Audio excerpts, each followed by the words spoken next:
Olá, sejam todos muito bem-vindos ao Top News Fechamento de Mercado aqui na BMC. Dizem alguns usuários aí da internet, alguns surfistas das redes aqui da internet, que é o melhor fechamento de mercado da BMC, que é o melhor fechamento de mercado da internet como um todo. Aí eu fico na dúvida, claro, não sou eu que tenho de tomar essa decisão, não sou eu que tenho de fazer essa classificação, mas sim a nossa audiência. Então gostaria de já agradecer a participação de todos aqui no nosso fechamento de mercado, no nosso Top News, e hoje o mercado está bem agitado. Vou falar para vocês que as notícias não estão dando trégua e os ativos também estão sambando aqui no comecinho do nosso Ibovespa e, claro, ao longo de todas as operações, trocando de sinal, perdendo mais valor, ganhando valor. Olha só o que está acontecendo aqui com alguns ativos também se diferenciando do restante do nosso Ibovespa. E, claro, todo esse cenário você acompanha a partir de agora no nosso Top News. Tudo que impactou o mercado no dia de hoje traremos aqui neste jornal, e esse que vos fala, Gabriel Monteiro, vai lhes acompanhar nas próximas 2 horas de programa. Olha só que maravilha, BMC News sempre trazendo a completude de conteúdo para você, investidor que nos acompanha diariamente. Lembrando, se não nos segue nas redes sociais, por favor, faça o favor, @bmc.news no Instagram, TikTok, Kawaii e também no Twitter. Quer acompanhar aqui pelo YouTube? Só se inscrever no nosso canal e deixar aquele like maroto para nosso fechamento de mercado. Estamos nos aproximando do fechamento da semana, então para começar aí com bom humor esse abril, essa primeira semana, vamos fechar no positivo, deixar aquele like para deixar todo mundo feliz aqui na nossa equipe. Ibovespa não está animado, acho que está faltando o like de quem nos acompanha. 1,07% de queda neste momento. Já foi pior, a situação tá ruim, mas já foi mais ruim, como diriam aí popularmente, já foi mais ruim, já foi pior a situação no Brasil, já foi pior a situação para o nosso principal índice acionário, já perdemos quase 2% de valor ao longo das operações no dia de hoje. O Ibovespa chegou a bater os 99 mil pontos, voltamos e agora, claro, estamos no 100.752, próximos, mais perto dos 101 mil do que 100 mil pontos, então 100.752 pontos, 1% de queda, 1,1% de queda, dólar futuro. Quem diria? O Ibovespa está caindo, o dólar também caindo. Olha só que movimento curioso. 0,30% de queda para o dólar, cotação do dólar futuro. Já chegou a cair mais durante o pregão de hoje. E agora R$ 5,07, 5,077 cotação em tempo real dos contratos negociados para dólar futuro, em comparação, claro, com o nosso real brasileiro. Dólar em queda, Ibovespa em queda e alguns dos principais ativos aqui da nossa Bolsa de Valores também perdendo valor no dia de hoje. Quem se destaca com maior força, com maior intensidade, claro, Natura. Quem diria? Aqueles animados, aqueles otimistas do mercado de ontem, quando a Natura abriu subindo 8%, não apostavam numa queda tão forte como essa. Ontem nós já fechamos o dia em queda, revertendo os 8% de alta, então perdemos a porcentagem, todo o valor que foi agregado ali no comecinho do dia e fechamos o dia com mais de 3% de queda para a Natura. Hoje a coisa ficou mais feia, o negócio aqui ficou complicado. Natura perdendo neste momento 9,53% de valor. No ano já está quase atingindo a estabilidade, faltam apenas 2,15% em comparação, claro, à cotação do início de 2023. Então, 2,15% de alta no ano. No entanto, neste mês, agregado de segunda, terça e quarta, apenas 3 dias, já temos 10,15% de queda para o ativo. Natura, que fez aquela grande movimentação, vendeu a ESOP para a L'Oréal. No entanto, o mercado, em um primeiro momento, achou uma notícia bem positiva, a entrada de 2,5 bilhões de dólares no seu caixa, vai auxiliar a companhia a estabilizar as suas operações, a reduzir as suas dívidas, a reduzir o custo de capital financeiro, aquele custo financeiro das operações de Natura. No entanto, era o melhor ativo da companhia, então o mercado ficou com 4, 5 pés atrás dessa operação. Será que vendendo a ESOP, que era a operação mais saudável, que gerava mais valor para a companhia, ela vai conseguir se reestruturar? Será que será uma nova Natura daqui para frente? E qual nova Natura será essa? Claro, não é só porque é novo que é melhor. Será que a operação a partir desta venda ela vai ser mais saudável do que a operação anterior? Todas essas dúvidas geram, claro, essa instabilidade no mercado, ora positivo, ora negativo, 2,5 bilhões de caixa, vai usar para amortizar a dívida, mas se quiser comprar alguém vai ter que se alavancar de novo, não vai conseguir fazer um follow-on porque o ativo está muito barato. Então é uma grande miscelânea, uma grande bagunça aqui essa relação do mercado financeiro com a Natura. No momento, 9,53% de queda. Quem acompanha essa forte queda é a Alpargatas. Você me pergunta, Gabriel, por quê? Mercado, 8,34% de queda. O dia está bem pessimista e penalizando alguns ativos aqui que estão sobre algumas dúvidas. Então, Alpargatas, 8,22% de queda. Nós já não temos aí um ano muito positivo para Alpargatas. 51% de queda só em 2023. Olha só que queda absurda para o ativo. 51,92% de queda no ano, só hoje 8,34%. Então o ativo já vinha caindo muito desde janeiro e agora em um dia de péssimo humor do mercado, cai mais 8,34%. Açaí, aí sim, nós temos algumas notícias, inclusive alguns diretores, um diretor especificamente, falando sobre uma reestruturação no plano de crescimento da companhia. Açaí cai 5,93%, um pouco mais distante de Alpargatas e Natura. No entanto, nós teremos, segundo esse diretor que deu uma entrevista, falou que será reestruturado o programa de crescimento e alguns ativos devem ser vendidos, algumas lojas de açaí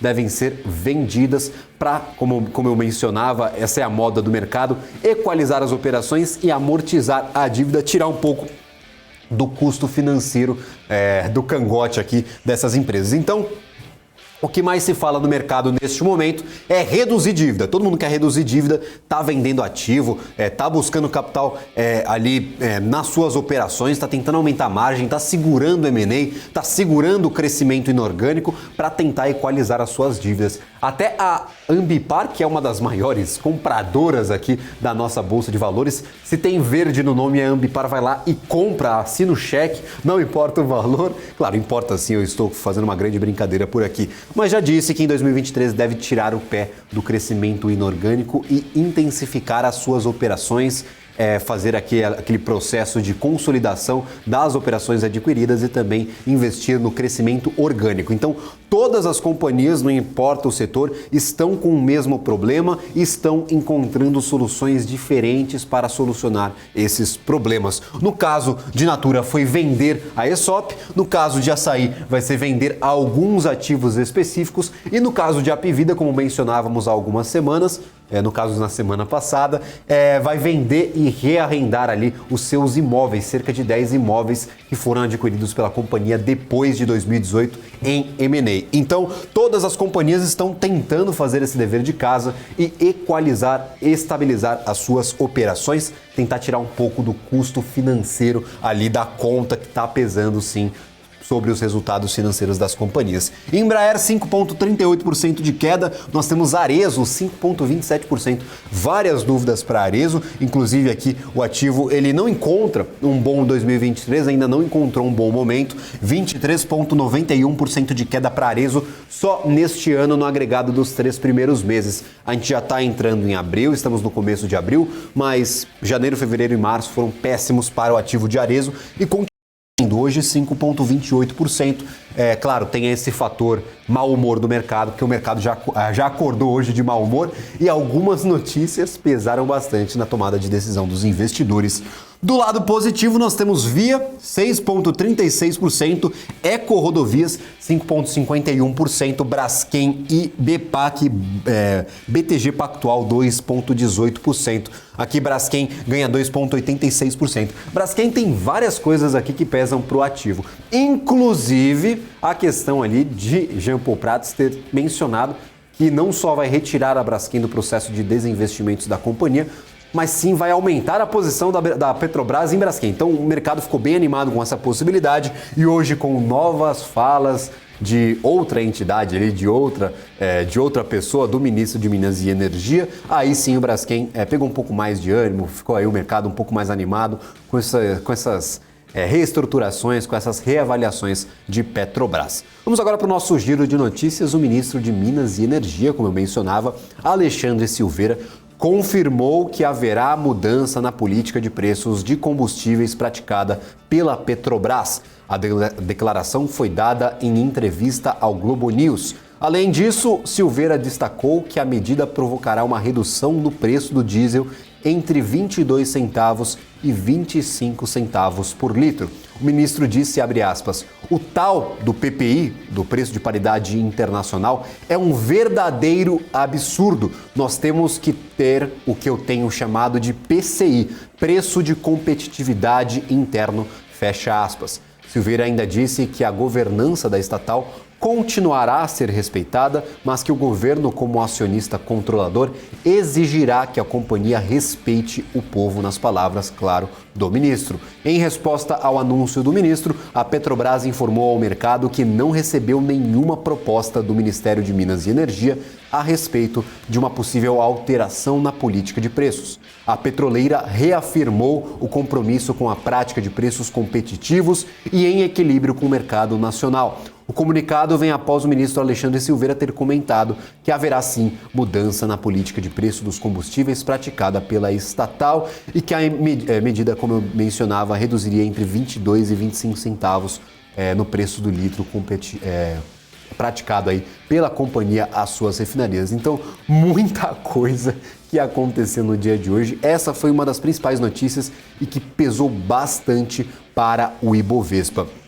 O Ibovespa, depois desse anúncio, depois dessa participação do ministro de Minas e Energia, chegou a despencar quase 2%, a gente chegou a bater aqui com o Ibovespa, perdemos os 100 mil pontos, fomos ali aos 99 mil pontos e Petrobras despencou 4% de queda. Se nós voltarmos aqui ao volume negociado para os ativos, nós vemos que Petrobras fazia parte aqui do nosso volume, no entanto, a gente vê aqui Petri em lado positivo, ou seja, Petrobras ganhando 0,74% de valor. Quem diria, chegou a perder 4% e agora ganha 0,78% de valor. Petri 4, um volume financeiro bem brutal, 1 bilhão 960 milhões de reais negociados para a Petri 4 no dia de hoje. Se somarmos aí mais os 346 milhões de reais para a Petri 3, temos mais de 2 bilhões de reais negociados para a Petrobras, para os ativos de Petrobras na Bolsa de Valores. Fomos de 4% de queda para agora 0,70% de alta para a Petrobras, muito por conta desse posicionamento oficial da companhia, dizendo que não recebeu nenhuma proposta do Ministério de Minas e Energia. Isso vem sendo praxe aí no mercado financeiro. As autoridades públicas, o Executivo Nacional fala alguma coisa e a companhia tem que vir desmentir o que foi falado ou dizer que ainda não há nada certo, como foi o caso da Braskem na semana passada com o Jean Paul Prats e é o caso hoje com o ministro de Minas e Energia. Na manhã de hoje, o presidente do Banco Central, Roberto Campos Neto, participou do evento Brasil Investment Forum, do Bradesco BBI. Durante a sua participação, Campos Neto comentou sobre a nova regra fiscal apresentada pelo Executivo na semana passada, destacando que o risco da trajetória de dívida foi eliminado. Para ele, não existe uma relação mecânica entre fiscal e taxa de juros da forma como é colocado no mercado e o mais importante é ver como as medidas afetam o canal de expectativas. O presidente do Banco Central afirmou que é importante reconhecer o esforço do atual ministro da Economia, Fernando Haddad, e destacou que o que foi anunciado até agora elimina o efeito de cauda para aqueles que achavam que a dívida poderia ter uma trajetória mais explosiva. Por outro lado, em outro momento do evento, Campos Neto comentou sobre a crise bancária global, ressaltando que houve sequência de eventos que, abre aspas, poderia dizer que, se não fosse o aumento de juros nos mais diversos países da forma como foi feito, talvez não tivessem ocorrido esses efeitos neste sequenciamento, fecha aspas. Campos Neto ainda destacou a importância do sistema de metas de inflação que a maioria dos países utiliza. Para ele, alguns dizem aí que a meta foi estabelecida no momento em que a inflação global era muito baixa e a realidade é diferente neste momento, ou seja, agora. Por outro lado, ele também reforça que alguns dizem que a mudança de meta não ganha grau de liberdade, mas sim perde a liberdade aí da sua política monetária. Então, talvez uma mudança repentina na meta de inflação que estava sendo especulada agora para o mês de junho, neste meio de ano, como normalmente são revisadas as metas, não faria muito preço, não daria muita liberdade para a política monetária. E a ExxonMobil encerrou uma grande campanha de encontrar petróleo no Brasil.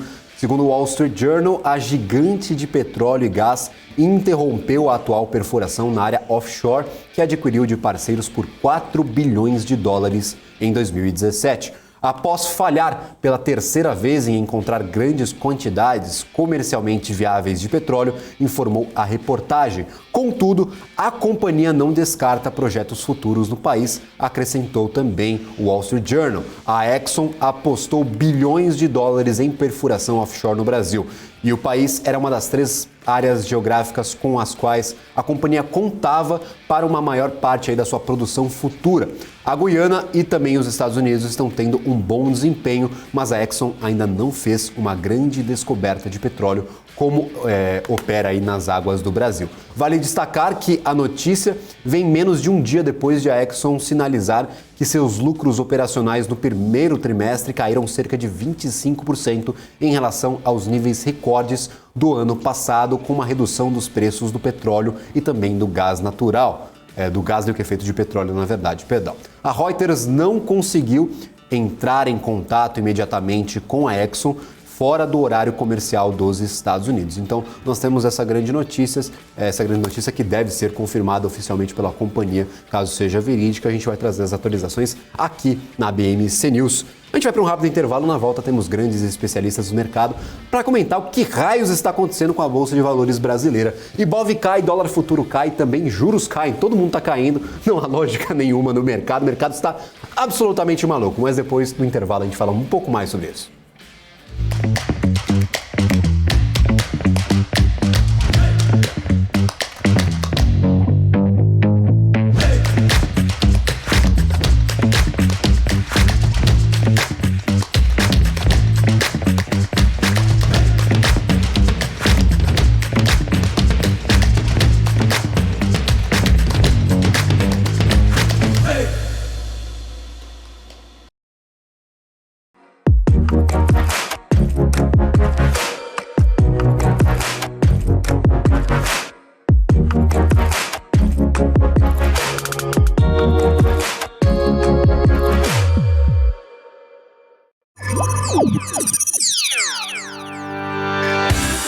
Somos pioneiros na oferta de derivativos de balcão, com mais de 20 anos de know-how e uma vasta experiência de atendimento de clientes em mais de 140 países. Temos o orgulho de oferecer uma infraestrutura de negociação de última geração para que os nossos clientes tenham a melhor experiência de negociação possível.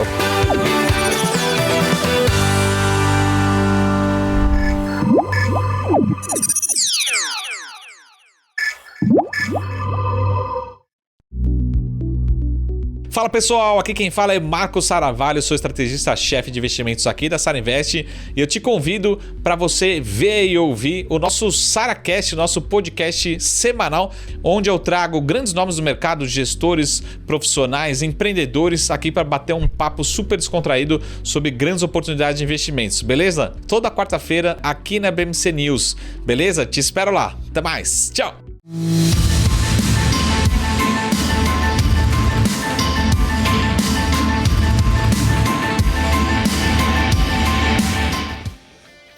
Estamos de volta a Top News, fechamento de mercado na BMC e claro, o mercado ainda em queda, mas agora estabilizou no 1% de queda apenas para o Ibovespa, 100.853. Dólar futuro, como eu mencionava, também em movimento negativo, 0,37% de queda para a cotação do dólar futuro, R$ 5,07, 5074.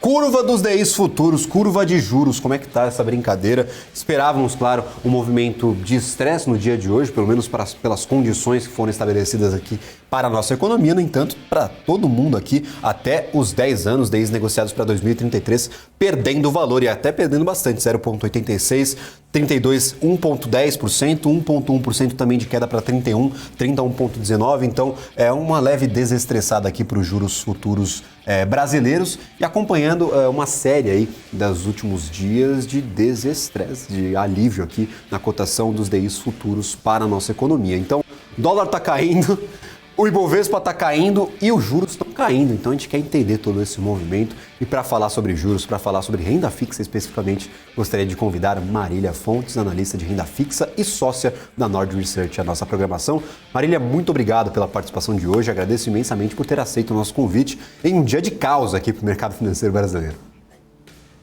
Ultimamente a gente está vendo bastante dias de caos, né? O pessoal preocupado, vai ser legal a gente falar sobre isso.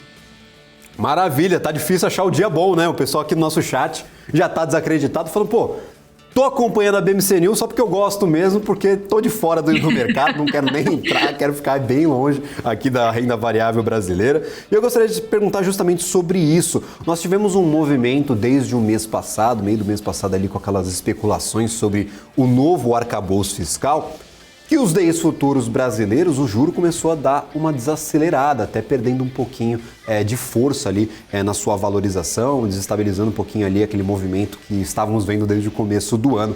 E continuamos nesse movimento de queda, de alívio para os juros. Como que a senhora avalia esse momento? O que está fazendo o preço aqui para a negociação dos juros futuros no Brasil? Sendo que aí é o que eu falei, a tríade, aí o Ibovespa está em queda, juros está em queda e também o dólar está em queda. O pessoal está tentando entender para onde que o mercado está indo neste momento. Se você puder jogar uma luz aí nessa questão, o que está fazendo o preço para esses juros neste momento, Marília? Claro. O que a gente está vendo é o mercado tendo uma boa recepção a respeito do arcabouço fiscal. Antigamente, o que o mercado precificava, né, é uma Selic que quase não poderia subir até 2029. Você teve uma taxa de juros batendo 13,75. Então, o mercado precificava que durante vários anos, 7 anos, os próximos 6, 7 anos e até mais, né, a gente teria taxas de juros estáveis no Brasil, exatamente por um problema fiscal, um problema de aumento de dívida. Num cenário que a atividade já está mais fraca, já está dando sinais de desaceleração. Mas, depois do anúncio do arcabouço fiscal, apesar de não ser tão bom quanto o teto de gastos, digamos, não ter tantos gatilhos assim, é um arcabouço que ao longo do tempo reduz o déficit. E isso é o que é o mais importante. Várias simulações que eu vi mostravam que a velocidade de redução de déficit era muito menor do que o governo esperava e do que a meta proposta, mas o déficit é daqui para cima, né? De déficit para superávit. Um pouco mais devagar, mas que isso ia acontecer. Ou seja, aquele cenário Dilma, né, aquele cenário de gastos aumentando e dívida em trajetória explosiva, ele foi tirado do radar. E foi um pouco o que o Roberto Campos falou hoje, né? Aquele cenário já saiu do radar. Então, em algum momento, a gente vai poder falar, assim, de um ciclo de queda das taxas de juros. E eu acho que é isso que o mercado está começando a precificar, né? Que em algum momento, por conta da atividade muito fraca, a gente vai poder vislumbrar uma queda das taxas e que o juro de longo prazo no Brasil, por conta de algum arcabouço fiscal, vai ser menor do que o mercado precificava antes. Maravilha, inclusive essa questão do déficit, nós temos uma previsão do governo de uma estabilização em 2024, 0,5% ali de superávit em 2025 e 1% em 2026. Então essa é a projeção ali especulada pelo Executivo Nacional. Inclusive nós vimos desde então, desde a apresentação, os juros caindo aqui efetivamente. Você mencionava, a gente já chegou a abrir taxas aqui para 2033 com 13,65%. Então, não vai cair juros nos próximos 10 anos aqui no Brasil. Você mencionava, isso é realmente um cenário muito estressado, o pessoal cobrando um prêmio muito alto para entrar em Brasil. E eu queria justamente falar sobre essa expectativa. Mesmo que animando o mercado, Roberto Campos Neto disse que não há ali aquela relação mecânica entre a apresentação do arcabouço, entre essa nova regra fiscal e a política monetária brasileira. O que falta ali para essa tomada de decisão? É realmente nós aplicarmos essa política? Aí tem casas legislativas no meio do caminho, vai ter votação na Câmara, vai ter votação no Senado. O Senado já está falando que para votar grandes projetos só em 18 de abril, então jogando mais para frente. Então, assim, como que está a expectativa? O que falta para o Banco Central efetivamente tomar essas decisões de abaixar os juros no Brasil? Se não há essa expectativa tão mecânica entre a regra fiscal, entre o cenário fiscal brasileiro e a tomada de decisão, É ficar monitorando a inflação? Ainda há muitas dúvidas. Como que a senhora avalia essa relação? O mercado aliviou, o Focus já está dando queda de juros para este ano. No entanto, o Banco Central parece que está indo ali segurando aquela decisão e ainda batendo nos 13,75 na necessidade desses altos juros. Como que a senhora avalia essa relação, Marília? Então, o Banco Central, a relação não é mecânica exatamente para o mercado não começar a precificar um ciclo de queda de juros desde já, né? Então ele avisou, olha, o que importa para mim, na verdade, é que as expectativas do mercado melhorem, porque a gente teve nas últimas semanas e meses um aumento bem grande das expectativas de inflação. Então, o que ele precisa ver para ficar tranquilo a respeito do ciclo de queda nas taxas de juros são as expectativas de inflação ancorarem de volta em torno da meta de inflação. A partir desse momento se abre o espaço para uma política de queda nas taxas de juros. Então, a chave aqui é a política de metas, né? E as expectativas em torno da meta de inflação. Se ao longo das próximas semanas a gente vê de fato as expectativas de inflação de volta para a meta, né, lá para os 3, hoje em dia acho que para 2024 está em torno de 4, ou até um pouquinho mais. Se a gente vê esse arrefecimento das expectativas de inflação, aí abre-se o espaço. Agora, se as expectativas de inflação continuarem a piorar ou estabilizarem em um patamar muito alto, aí não abre-se o espaço, porque para você fazer a política monetária, você depende de uma expectativa de inflação ancorada. O modelo econômico do Banco Central não funciona com expectativas desancoradas. E aí eu acho que, uma vez resolvida essa parte do arcabouço fiscal, o próximo passo que a gente tem que resolver é a discussão das novas metas de inflação, se vai ter nova meta ou se não vai ter nova meta. Se a gente tiver uma nova meta, aí eu acho que fica muito difícil essas expectativas de inflação reancorarem, né? O mercado vai precificar, eles mudaram a meta, mas se não cumprir, vão mudar de novo. E aí as expectativas voltam a piorar. Então eu acho que seria muito importante que o governo falasse assim, olha, não estamos pensando em rediscutir a meta de inflação no momento, vamos discutir isso mais para frente, no momento oportuno. Se isso acontecer, acredito sim que as expectativas de inflação voltam e que a gente pode vislumbrar um ciclo de queda ainda esse ano. Maravilha, inclusive o pessoal aqui mandando no nosso chat, o Guilherme, falando: acabei de assistir um vídeo da Marília sobre precatórios, vê-la aqui, é muito interessante. Então, aí ó, o pessoal já consumindo várias mídias ao mesmo tempo, o Guilherme participando aqui na nossa programação. E se... eu já tinha certeza absoluta que essa pergunta ia aparecer no nosso chat. A gente falou sobre juros futuros aqui no Brasil desacelerando, perdendo um pouco de força.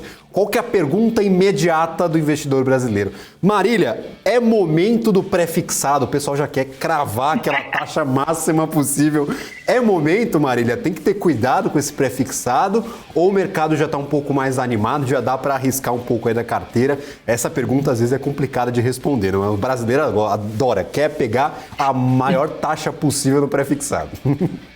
É verdade, essa é a pergunta que eu mais recebo também. O pessoal lembra muito, né, de 2016 a 2019, onde você teve uma boa valorização do pré-fixado. Eu penso o seguinte, a gente ainda está num cenário desafiador, né?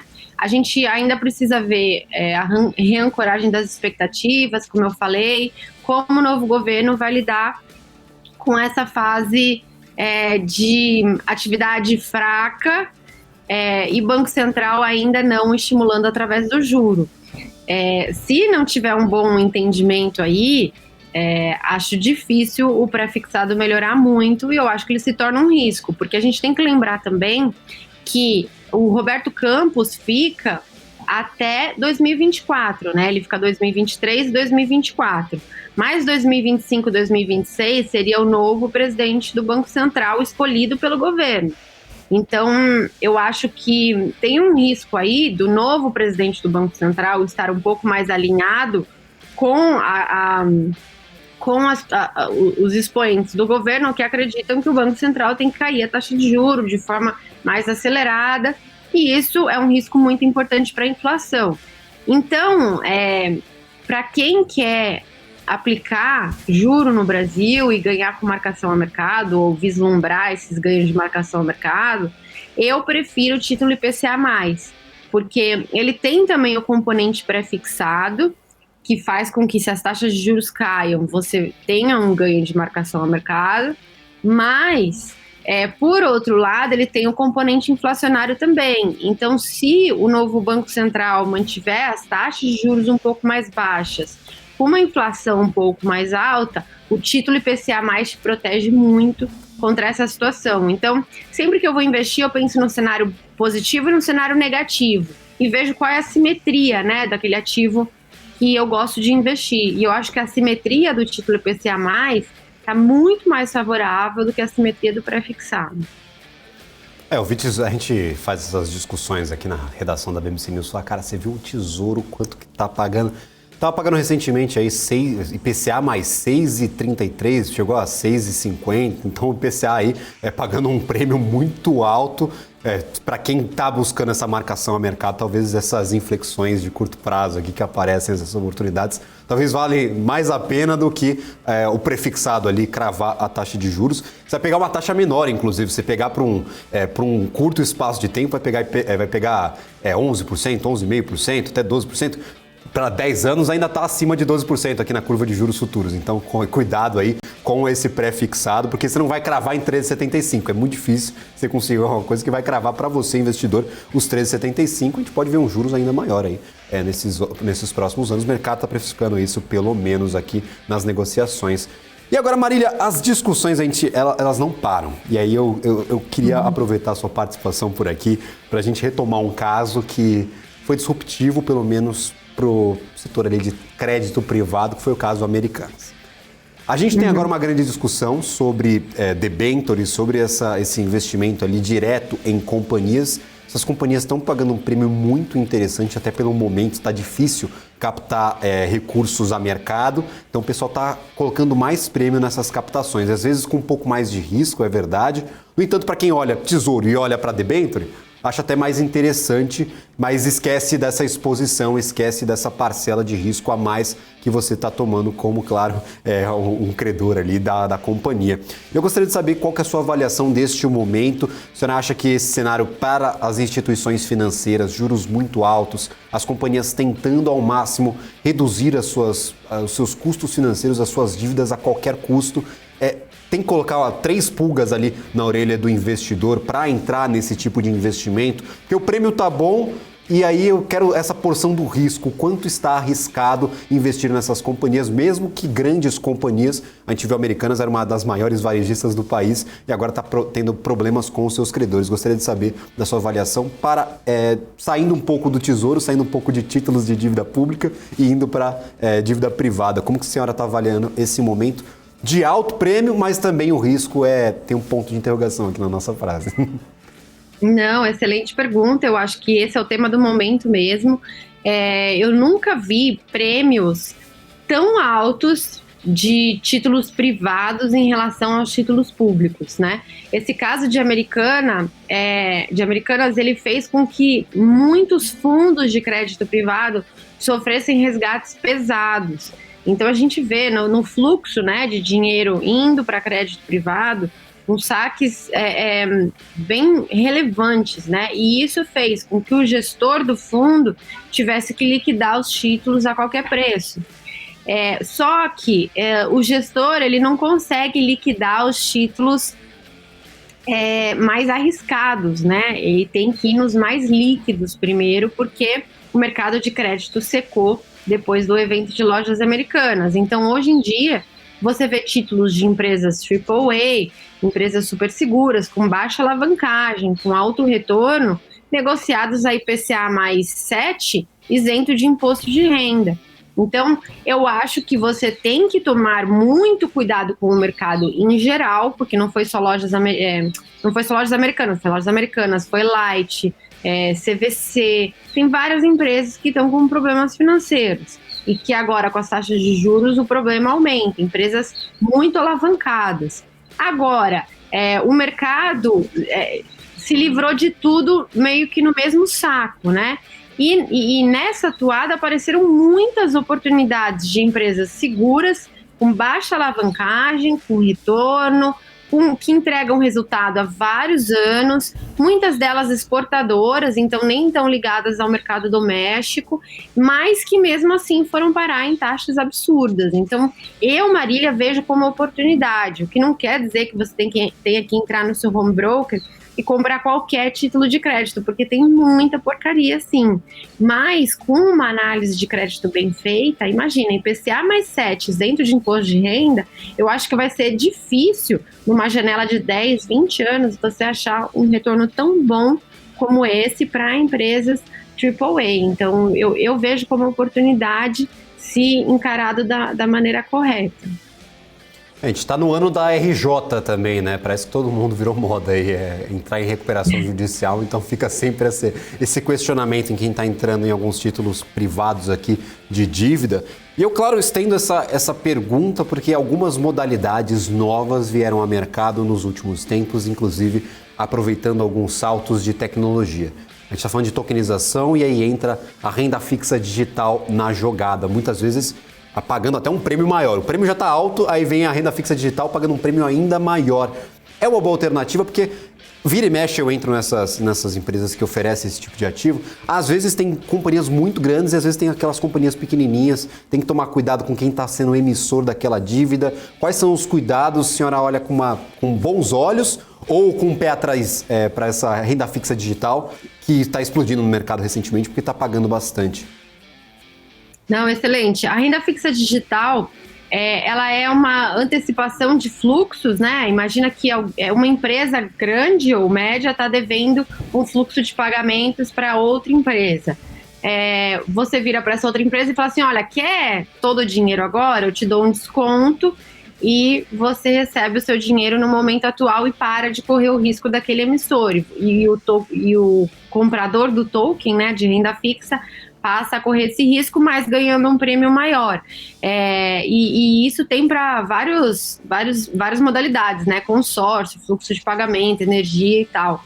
E por conta desse mercado ainda não ter sido regulado, pelo menos até anteontem, na verdade, essas taxas eram muito atrativas, porque a logística de você fazer o token de fluxo de pagamentos era uma logística muito barata. Se criava um FDIC, colocava embaixo do FDIC, não precisava de aprovação da CVM, as emissões, você não precisava fazer uma 476, uma 400, e acabava ficando muito mais barato. Mas ontem saiu uma nova...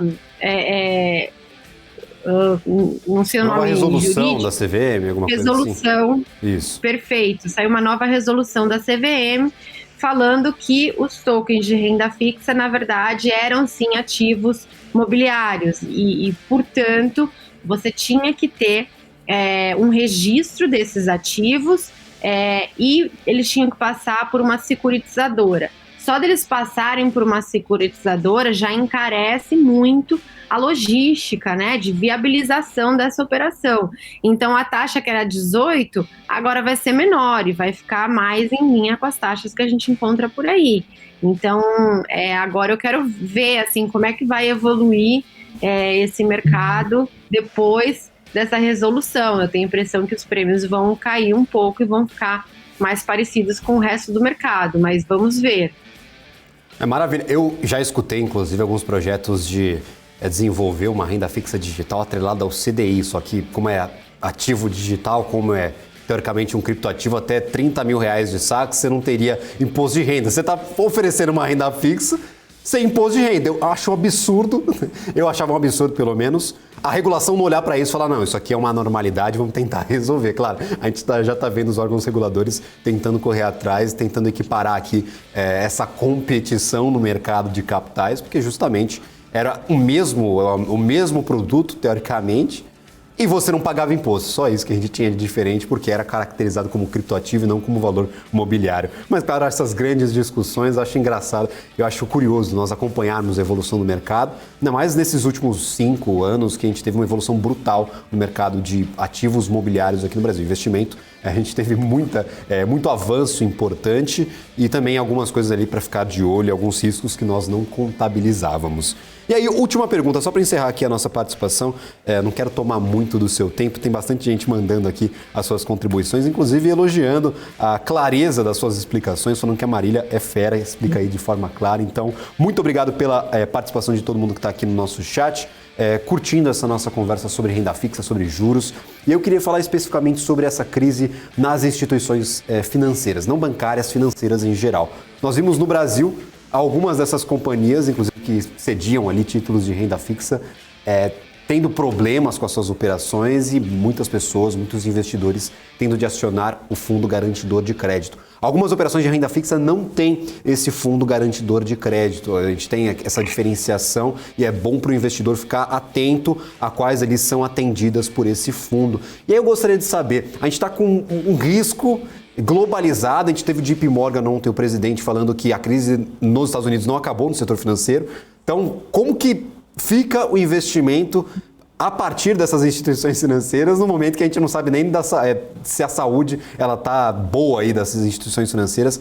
Como que é avaliar o risco neste momento? O que a gente pode passar, claro, para o investidor que nos acompanha, ou aliviar um pouco aqui a tensão ou dar mais preocupações ao investidor? Como que está essa grande discussão para a renda fixa neste momento de instabilidade para as instituições globais, Marília? Realmente, é um cenário super desafiador para bancos. A BRK e a Portocred, no início do ano, foram liquidadas judicialmente pelo Banco Central, e a gente começou basicamente com medo, né, de que isso se contaminasse para outras instituições da mesma forma que aconteceu nos Estados Unidos. Mas, assim, no Brasil a gente tem várias instituições que, por conta dessa proteção do FGC, acabaram entrando em plataformas e sendo distribuídas, né, e captando recursos de várias pessoas físicas. E a pessoa física, geralmente, ela vai pela taxa, né? Ela não vai tanto pelo risco de crédito. Então, diversas pessoas físicas entraram aí nesses CDBs, LCIs, LCAs, LCs, e acabaram tendo que ir para a fila do FGC. O FGC, ele aguenta tranquilamente quebras pontuais, né? O problema do FGC seria você entrar numa crise financeira mais generalizada, né? E quando a gente olha do ponto... Acho que infelizmente perdemos... voltamos com a Marília. Por favor, continue, Marília. Voltei? Voltou sim. Quando a gente vê atividade econômica, a gente vê as famílias muito endividadas, né, a níveis bem altos em relação ao histórico. Então, esse é o grande alerta. E empresas também, as empresas já estão menos alavancadas, mas as famílias ainda muito alavancadas. Por outro lado, o setor financeiro brasileiro é dos menos alavancados quando você olha globalmente, né? Os bancos americanos são bem mais alavancados do que os brasileiros, e o setor financeiro brasileiro é um pouco mais concentrado também em boas empresas. Então, eu acho difícil a gente ter uma crise do sistema financeiro, a não ser que a gente tenha novas rodadas de pioras nas taxas de juros. Mas eu acho que o sistema financeiro brasileiro está preparado, o que não significa que bancos pequenos, um pouco mais alavancados, tenham problemas aí no seu balanço e tenham até que ser liquidados pelo FGC. Tem alguns bancos pequenos e médios que estão com prejuízo no balanço já há muito tempo, com Basileia muito próxima do limite mínimo exigido pelo Banco Central, e podem ser aí os próximos da fila, né, do FGC. Já nos Estados Unidos, os bancos lá, eles são mais alavancados, né, como eu disse, mas o que a gente viu até agora também foram quebras pontuais. O Silicon Valley Bank e os outros bancos que estão com dificuldade são bancos que têm problemas específicos de, primeiro, não fazem hedge do LM, né? Então as taxas de juros subiram e eles tiveram piora aí no patrimônio, né, na quantidade de dinheiro que eles tinham, perdeu o valor nas reservas que eles tinham, além de 80% dos depósitos do Silicon Valley Bank serem de empresas do Silicon Valley, que são empresas assim, mais alavancadas, empresas de crescimento. Então, até agora, eu acho que a gente teve um problema um pouco mais circunscrito. Mas a mesma coisa, se você vê nos Estados Unidos um aumento, novas altas das taxas de juros, que podem acontecer, porque a inflação lá ainda está muito desafiadora, né? Ao contrário no Brasil, que tem mostrado melhoras, acho que novos corpos vão boiar. Então, eu ficaria mais preocupada com a situação dos bancos americanos do que com os bancos brasileiros. Maravilha, gostaria de agradecer imensamente pela participação de hoje, deixando essa pulguinha atrás aí na orelha dos investidores que estão nos acompanhando, mas claro, é sempre um alerta para você que está nos acompanhando tomar a melhor decisão de investimento. A gente está aqui para tentar esclarecer o que está acontecendo com o cenário de investimentos nacional e internacional. Muito obrigado pela participação, Marília Fontes, analista de renda fixa e sócia da Nord Research. Seja sempre muito bem-vinda aqui na nossa programação, não só no Top News, mas todos os outros programas aqui da nossa grade. Muito obrigada, adoro vir aqui e pode me convidar que eu venho sempre. Pode deixar, e a gente vai convidar sempre, aí não tem jeito, né? A Marília é sempre uma autoridade aí, quando a gente fala de renda fixa, tá sempre convidadíssimo, o pessoal adorando aqui a participação neste momento. A gente vai para um rápido intervalo, na volta eu trago aqui o fechamento do Ibovespa, estamos mais para cima, hein? 0,8% de queda, saímos da faixa de 1%, será que o Ibovespa fecha no positivo? Tudo é possível até o fechamento do mercado. Eu acredito nessa força aí dos investidores que se escondem até os últimos minutos de operação. A gente vai para um rápido intervalo, na volta a gente fala sobre isso. As empresas que fazem parte do seu dia a dia estão em uma das maiores bolsas do mundo, a Nasdaq. E a boa notícia é que você pode investir nessas empresas diretamente pela Avenue, sua corretora nos Estados Unidos. Com os dados das ações dos Estados Unidos fornecidos pela Nasdaq em tempo real, o cliente Avenue pode acessar diretamente as maiores bolsas do mercado americano. Entre neste mercado de tecnologia e inovação. Acesse avenue.com.br/Nasdaq e seja bem-vindo ao mercado global. Você está cansado da mesmice, negociando em plataformas com ferramentas desatualizadas? Falta variedade e funcionalidade? Aproveite nossa grande seleção de ferramentas de trade, baixas taxas de negociação, suporte em português 24 horas por dia, com mais de 200 criptomoedas disponíveis para trade e a facilidade de depósitos com Pix. Aproveite o futuro agora. Bybit. Abra sua conta hoje mesmo. Bybit.com.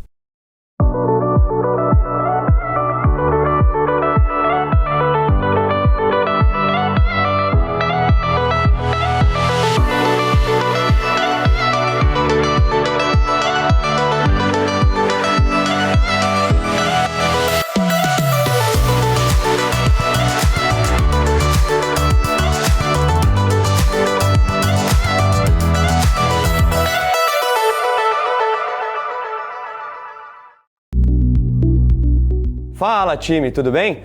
Você já conhece o Hora do Trader? O Hora do Trader é o programa aqui da BMC, onde a gente fala tudo sobre o mercado das criptomoedas, as principais tendências, os destaques positivos, os destaques negativos e, é claro, faz muita análise de gráfico para buscar as boas oportunidades e rentabilizar bastante o nosso capital. Aqui no Hora do Trader a gente faz trade ao vivo, então se você não quer ficar de fora e rentabilizar o teu capital também nesse universo das criptomoedas, não deixa de me acompanhar aqui direto da BMC de segunda a sexta, te espero lá.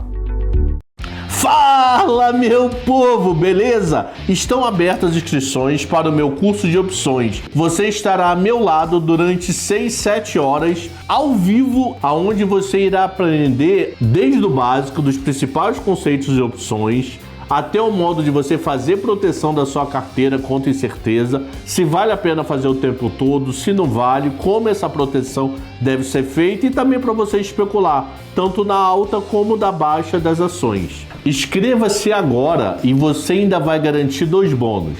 O primeiro bônus, a carteira recomendada de opções de Marco Saravalli, e o segundo bônus, a carteira de financiamento também de opções com Marco Saravalli. Te espero lá.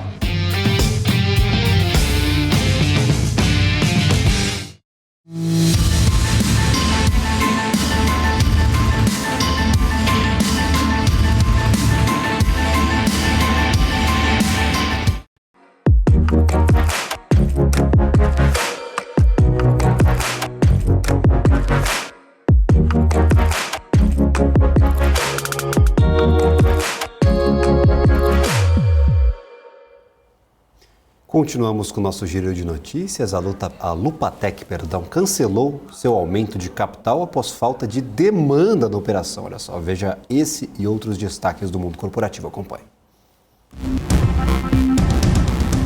O Conselho de Administração da Lupatec decidiu cancelar o aumento de capital, uma vez que não atingiu o montante mínimo exigido para o follow-on. A companhia destacou que os valores pagos pelos acionistas para a subscrição das ações da emissão em questão serão integralmente devolvidos sem correção monetária.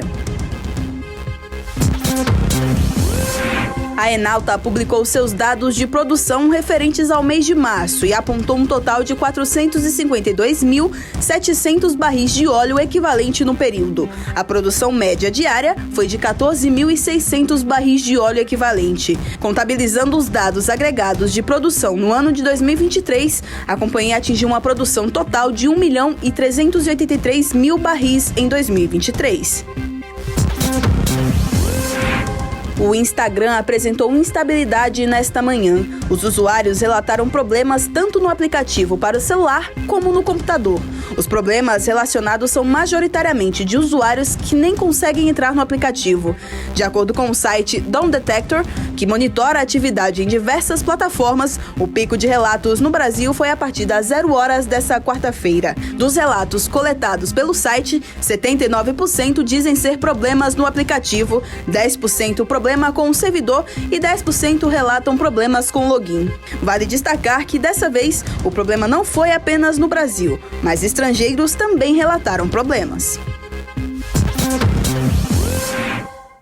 Estamos de volta por aqui, MPK perguntando se amanhã teremos outra festa dos 100 mil pontos. Essa festa tá pouco animada, hein, MPK? A gente não ficou nem uns 3 diazinhos aqui debaixo dos 100 mil pontos para fazer uma festança, estourar champanhe. Voltamos rápido, 101.076 pontos, queda neste momento para o Ibovespa de 0,78%.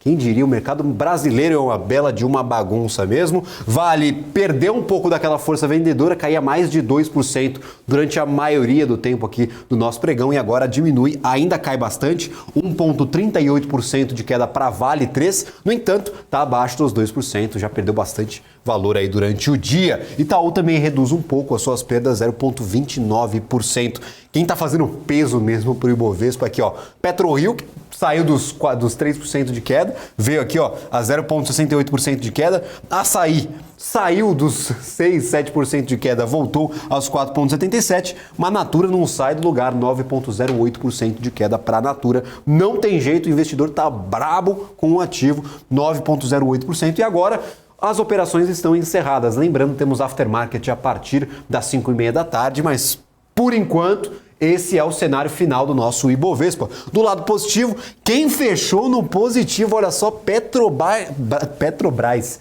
Tô até errando o nome da companhia de tão extasiado que eu estou com essa virada de chave aqui do ativo. 0,33% de alta, perdeu mais de 4% ali durante alguns momentos do nosso pregão. Retomou aí a força compradora, a companhia veio ao mercado, emitiu um comunicado dizendo que, por enquanto, não recebeu nenhuma proposta do Ministério de Minas e Energia para alterar a sua política de preços. Então, Petrobras, Petri 4, 0,33% de alta. E aqui, ó, também temos Petri 3, 0,18% de alta. Junta os dois ativos. Nós temos juntos os dois ativos, só Petri 4, 2 bilhões e 180 milhões de reais de volume financeiro negociado hoje. Se a gente trouxer aqui Petrobras, tem mais 409 milhões de reais que foram negociados no pregão de hoje. Bradesco, 1% de alta, também com bastante movimentação, bastante negociação, 658 milhões e Perafarma 455. No entanto, desse lado aqui a gente tem ativos negociando muito mais no dia de hoje, muita queda para o nosso Ibovespa. Vindo aqui para as principais oscilações e aglutinando por variação, nós temos do lado negativo principais quedas. Alpargatas conseguiu superar a Natura e cair mais do que o ativo, 9,1% de queda, e Natura 9,08%. A Apvida também continua o movimento negativo, 5,65%, e Arezzo agora aparece uma nova entrante aqui nas principais quedas do dia, 5,30%. Do lado positivo, Via com 6,36%, mas o volume financeiro bem pequenininho, 220 milhões apenas negociados, e EcoRodovias aí sim bem menor, nós tivemos 31 milhões de reais negociados apenas para EcoRodovias. compara com o 1 bilhão de reais de Vale, compara com os 2 bilhões de reais de Petrobras, para a gente ver exatamente essa grande diferença. Natura ontem chegou perto, tá? Fechou com um volume financeiro negociado acima de Vale, mais de 1 bilhão de reais negociados para a Natura. Hoje foram apenas 555 milhões de reais. Braskem continua esse movimento positivo, 3,39%, pessoal confiante de que a Petrobras vai aumentar a sua posição na empresa depois da fala de Jean Paul Prats. Tinha gente perguntando quem que pegou esse trade do Jean Paul Prats aqui no nosso chat. Teve gente posicionada justamente por conta dessa notícia. Quero saber da estratégia de vocês aqui que estão nos acompanhando. Tiveram aí os corajosos que toparam operar essa notícia, não é boato porque foi o Jean Paul Prats que falou, mas não tem nada confirmado pela companhia, nada confirmado pela Braskem, nada confirmado pela Petrobras, apenas a fala do presidente da companhia. Claro, vale muito, mas tem outros integrantes no conselho de administração e também nas equipes que administram o portfólio da Petrobras para tomar essa decisão. Para falar um pouquinho mais sobre isso, gostaria de convidar aqui a nossa tela Fred Nobre, analista da Warren, seja sempre muito bem-vindo aqui à nossa programação, não só ao Top News, mas também aos outros programas. Sempre um prazer recebê-lo por aqui, ainda mais em dias de grande movimentação para o setor de petróleo. Muito obrigado por atender esse nosso convite de última hora, Fred. Imagina, sempre à disposição, prazer falar com vocês da BMC, uma boa tarde a todos os espectadores. Sempre legal falar aqui um pouco sobre Petro, né? É impressionante, né? Sempre que a gente vê um movimento aqui nos preços do petróleo, esse tema ele volta à tona, né? Quase que imediato. Exatamente, a gente teve uma alta bem significativa. Eu gostaria primeiro de falar sobre esse impacto do corte da OPEP+, para depois a gente entrar em Petrobras especificamente, que foi o grande tema do dia de hoje. Nós tivemos mais de 1 milhão de barris na produção diária da OPEP+, cortados de uma hora para outra. No final de semana, acordaram ali de mau humor, com o pé esquerdo, falando, não, vamos cortar 1 milhão de barris na produção diária de petróleo, pelo menos ali do cartel da OPEP+. Isso fez bastante preço na cotação do petróleo internacional. Nós estamos aí com petróleo acima dos $85 pelo meu último levantamento. Acho que fechamos aí próximo desses $85 o barril de petróleo Brent. E muitas pessoas discutem se será um efeito de longo prazo, um efeito para 2023, já que esse corte, teoricamente, ele se estende a partir de maio, para 2023 como um todo, ou será um corte imediato, fará preço em um primeiro momento e depois cairá. Especificamente, já dá para a gente falar sobre um melhor momento para as empresas de petróleo por conta desse corte de operação, de produção, ou ainda há muitas perguntas a serem respondidas, não há uma boa perspectiva ainda para o preço do petróleo em 2023 e para os anos conseguintes, Fred? Bom, vamos lá. Acho que, em termos, olhando estruturalmente, né, acho que a tendência é que a gente veja por um bom tempo o preço de petróleo acima da média histórica, né? Quando a gente pega um período mais longo, ali, desde 1980 até 2021, a média do preço do barril de petróleo do tipo Brent flertou com os $65 por barril, né? Eu acho que vai ser bem difícil, analisando o estrutural hoje, que a gente volte a ver preços de petróleo próximo dessa média histórica de $65, né?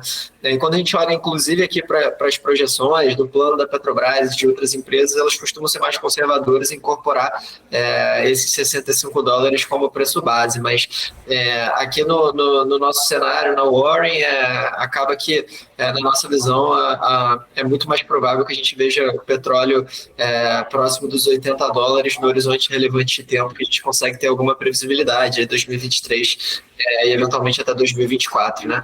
Esse anúncio do corte de produção da OPEC pegou o mercado de surpresa, não à toa que tivemos uma reação bem forte ali nos preços dos contratos futuros, tanto o Brent quanto o WTI, e a gente estava num momento que você tinha ali uma posição técnica, né, muito favorável para que isso acontecesse. Então, você tinha muito poucas posições compradas, muitas posições vendidas em petróleo diante da ameaça de recessão, desaceleração global da atividade. Mas eu costumo dizer que quando a gente olha, uma coisa é o mercado de petróleo físico, né? Onde você tem empresas produtoras e você tem compradores ali que vão ser as refinarias, né? Que vão servir ali para distribuidores de combustíveis, né? Gasolina, diesel. Então essa demanda, né, por petróleo, ela é relativamente inelástica ao ciclo econômico. Então a gente consegue ver, mesmo em cenários onde a economia está desacelerando, essa demanda por petróleo ela é uma demanda que é relativamente resiliente, tá? Então não é uma demanda que costuma cair muito em períodos de queda na atividade econômica. Por outro lado, assim, quando a gente olha para os contratos futuros, você tem um fator ali que é especulativo. O Brent, por exemplo, as transações do Brent são mais de 10 vezes todas as transações que a gente tem no mercado físico de petróleo. Então, você acaba tendo os especuladores ali, arbitradores, atuando. Isso pode causar uma distorção nos contratos futuros, nos preços dos contratos futuros em relação aos fundamentos de oferta e de demanda de petróleo físico, né? Então, a gente já estava observando isso e a OPEP ela agiu nesse sentido, né? Então, eles também querem aumentar a arrecadação. Afinal de contas, né, os países produtores de petróleo, assim como o próprio Brasil, né, dependem da arrecadação de petróleo, é um componente importante das receitas. Então, a OPEP resolveu agir, né, e o governo americano que estava falando que ia financiar ali a reserva estratégica abaixo de $70, esse plano foi por água abaixo, né? Então, sim, eu acho que hoje, olhando estruturalmente, a tendência é que a gente veja preços de petróleo acima da média histórica para 2023 e para 2024, que é o horizonte relevante que a gente consegue ter algum grau de previsibilidade. Os fluxos de oferta e demanda, eles já eram fluxos que estavam, de certa forma, conturbados desde a guerra da Ucrânia e da Rússia, que continua, né? Enfim, então, esse corte da OPEP ele acabou colocando mais lenha na fogueira, e eu acho que é um movimento que a gente tem cada vez menos investimentos no setor de óleo e gás, um CAPEX reduzido em relação às médias históricas. Então, não vejo muito como ocorrer uma mudança drástica desse cenário de preços elevados de petróleo no curto e médio prazo, não. Maravilha, agora entramos no assunto do dia. Tem gente tomadaça em Petrobras, falou não, baixou, comprou. Essas instabilidades de governança, o ministro de Minas e Energia falou que não existe instabilidade na governança, não há alteração na política de governança da companhia, porque o governo é o acionista controlador da empresa, então pode fazer essas provocações, pode dar essas declarações e pode, claro, propor alteração na política de preços da Petrobras. No entanto, foi uma granada no mercado. O mercado caiu 2% de uma vez só, todo mundo ficou receoso. E aí nós fomos aos poucos reduzindo essas perdas com o pronunciamento oficial da companhia.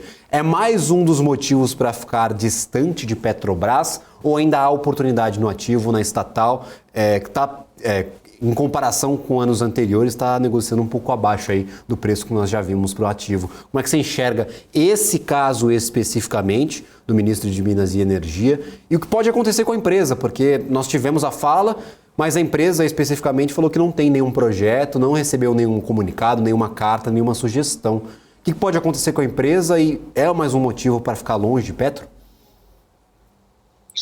Olha, eu não acho que seja um motivo para ficar longe de Petro. Eu acho que o investidor que está alocando em Petrobras, ele tem que ter ciência e noção dos riscos envolvidos, né? Então, naturalmente, o investidor que aloca em Petro é um investidor que é sócio do governo, né? Então, você tem que saber os riscos envolvidos ao você ser sócio do governo. Tem benefícios e tem malefícios, né? A Petrobras, em alguns casos, ela usufrui de uma posição muito privilegiada, quase que monopolista. E tem vantagens competitivas claras. Por outro lado, o governo ele pode querer apitar demais, né? E às vezes apitar errado, marcar uma falta que não existe. Enfim, colocar um reserva para entrar no jogo que a torcida não gosta. Então, fazendo só uma analogia aqui que tem o lado bom e o lado ruim de ser sócio do governo, mas o investidor ele tem que estar ciente do risco, né? E naturalmente, assim como as demais empresas estatais, a Petrobras, por ter um sócio governo, né, que atende não apenas ao interesse, né, de um acionista comum que quer ver a empresa crescendo, gerando lucro, pagando dividendo, O governo ele tem outros interesses que estão mais relacionados também ao bem-estar social e também à governabilidade, né? Então, assim, acho que independente do governo, a gente viu no passado recente, até mesmo no governo Bolsonaro, que em tese era um governo ali que tratava as estatais do ponto de vista mais liberal, né? A gente viu algumas tentativas de intervencionismo na empresa. Então, já não é de hoje que a Petrobras ela fica oscilando no boato, né?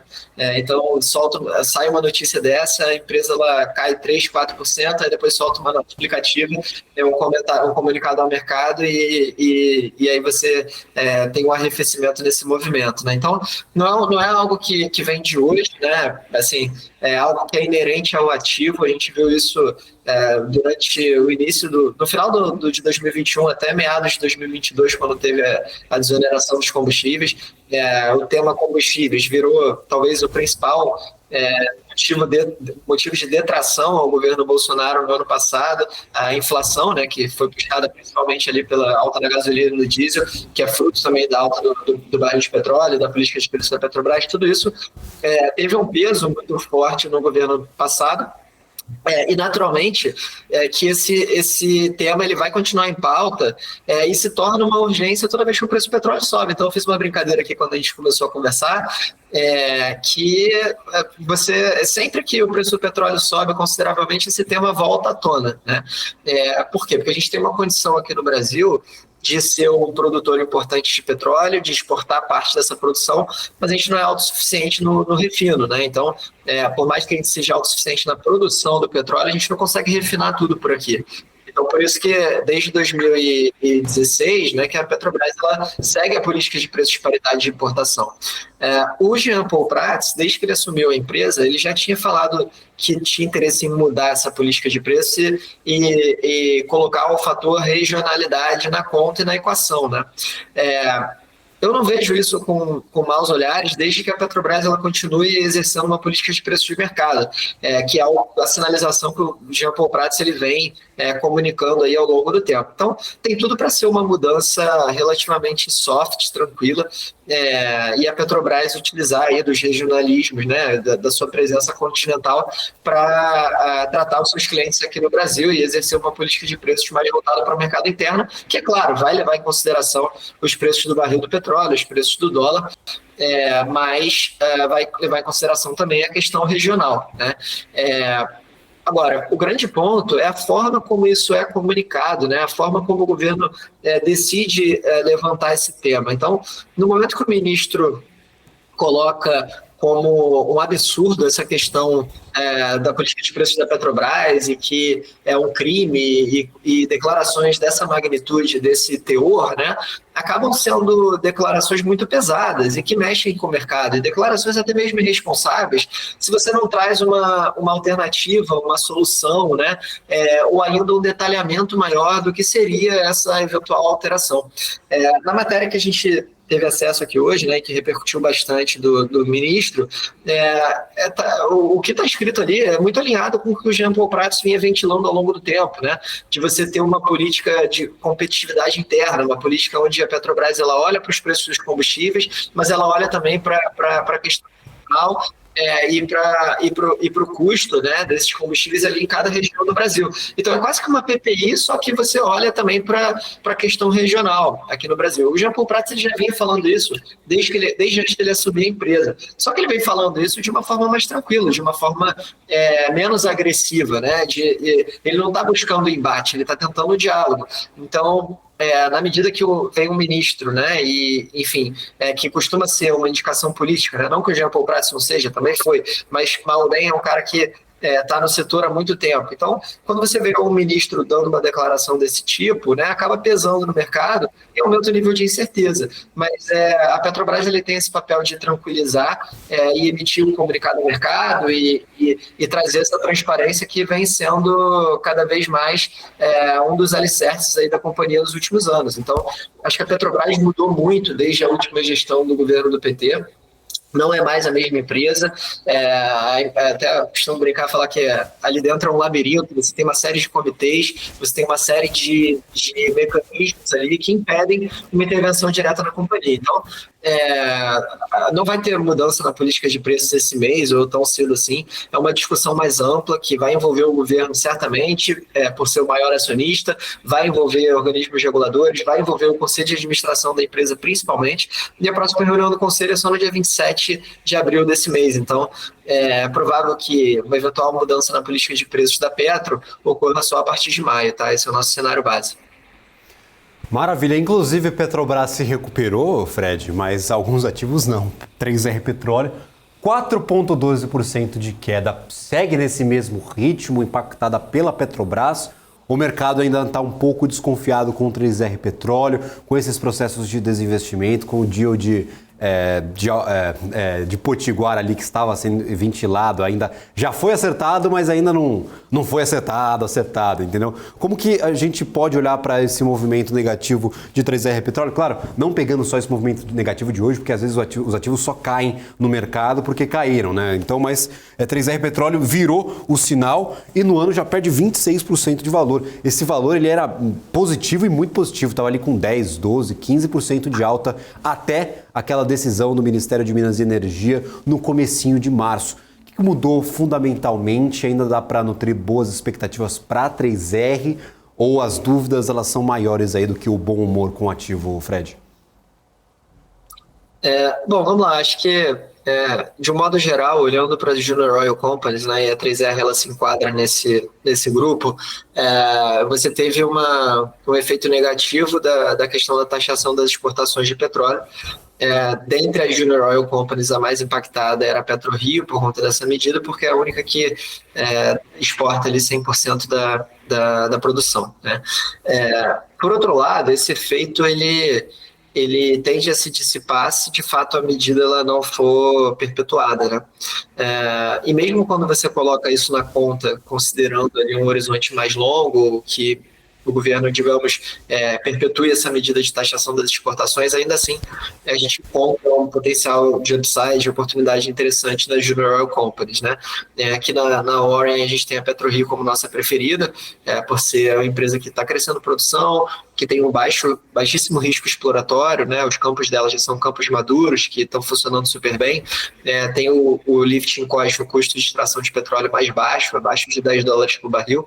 Então é um case mais sólido ali de uma empresa que gera bastante caixa e que, independente do nível de preço de petróleo, ou se o governo vai taxar ou não as exportações, tem um bom horizonte de tempo aí um horizonte de investimento bastante positivo aí pela frente, uma taxa interna de retorno bem legal em dólar, acima de 20%, né?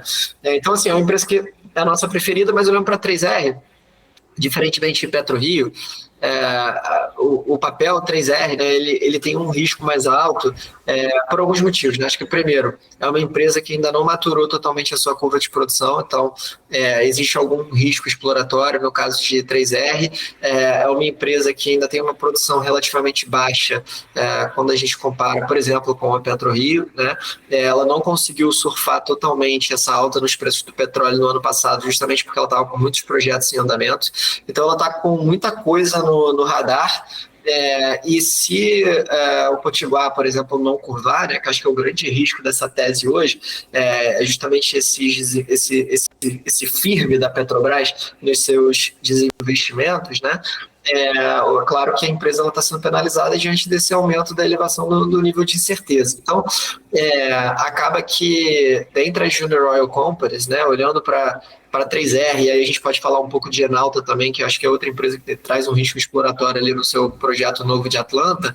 Essas duas, elas têm um risco adicional, e aí nesse momento que a gente está com juros a 13,75%, diversas incertezas aqui no Brasil, né, em relação principalmente ao cenário macro, e ainda ou seja, uma preferência natural do investidor por companhias mais sólidas, boas pagadoras de dividendos de valor, esse tipo de tese acaba se depreciando, né? Há uma migração para outras empresas ali que você tem uma previsibilidade maior nos fluxos de caixa. Então, acho que o ponto de 3R é esse. Se eventualmente a gente tiver um parecer favorável, né, uma decisão ali, uma confirmação em relação aos desinvestimentos da Petro, que já foi acordado, acho que a 3R ela tende a se beneficiar e o papel volta a andar. Enfim, então, acho que é mais ou menos isso quando a gente olha para a 3R, o motivo desse desânimo aí por parte do mercado. Acho que a mesma coisa ela pode ser aplicada aí para a Enalta, porque tem uma incerteza maior, um risco relacionado a essa curva de produção, enquanto o PetroRio tem uma trajetória ali um pouco mais clean, né? Então a gente tem essa preferência aí na Warren. Maravilha, gostaria de agradecer imensamente a participação de hoje, sempre um prazer recebê-lo por aqui para falar especificamente sobre petróleo. Sempre gosta bastante de conversar com o pessoal da Warren, especificamente com o Fred aqui quando o assunto é petróleo. Muito obrigado pela participação de hoje, seja sempre muito bem-vindo aqui na nossa programação. Obrigado, sempre um prazer conversar com vocês. É isso, um abraço, até a próxima, um abraço a todo mundo que está assistindo. Espero que tenham gostado e tenha trazido alguns insights legais. Valeu. Maravilha, tirar algumas dúvidas muito importantes. A gente vai para um rápido intervalo agora, claro, acompanhando tudo que está acontecendo no mercado financeiro. Já deu o fechamento do Ibovespa. Na volta eu retomo aí a nossa conversa sobre o aftermarket e também os mercados internacionais. As empresas que fazem parte do seu dia a dia estão em uma das maiores bolsas do mundo, a Nasdaq. E a boa notícia é que você pode investir nessas empresas diretamente pela Avenue, sua corretora nos Estados Unidos. Com os dados das ações dos Estados Unidos fornecidos pela Nasdaq em tempo real, o cliente Avenue pode acessar diretamente as maiores bolsas do mercado americano. Entre neste mercado de tecnologia e inovação. Acesse avenue.com.br/Nasdaq e seja bem-vindo ao mercado global. Você está cansado da mesmice? Negociando em plataformas com ferramentas desatualizadas? Falta variedade e funcionalidade? Aproveite nossa grande seleção de ferramentas de trade. Baixas taxas de negociação, suporte em português 24 horas por dia, com mais de 200 criptomoedas disponíveis para trade e a facilidade de depósitos com Pix. Aproveite o futuro agora. Bybit. Abra sua conta hoje mesmo. Bybit.com.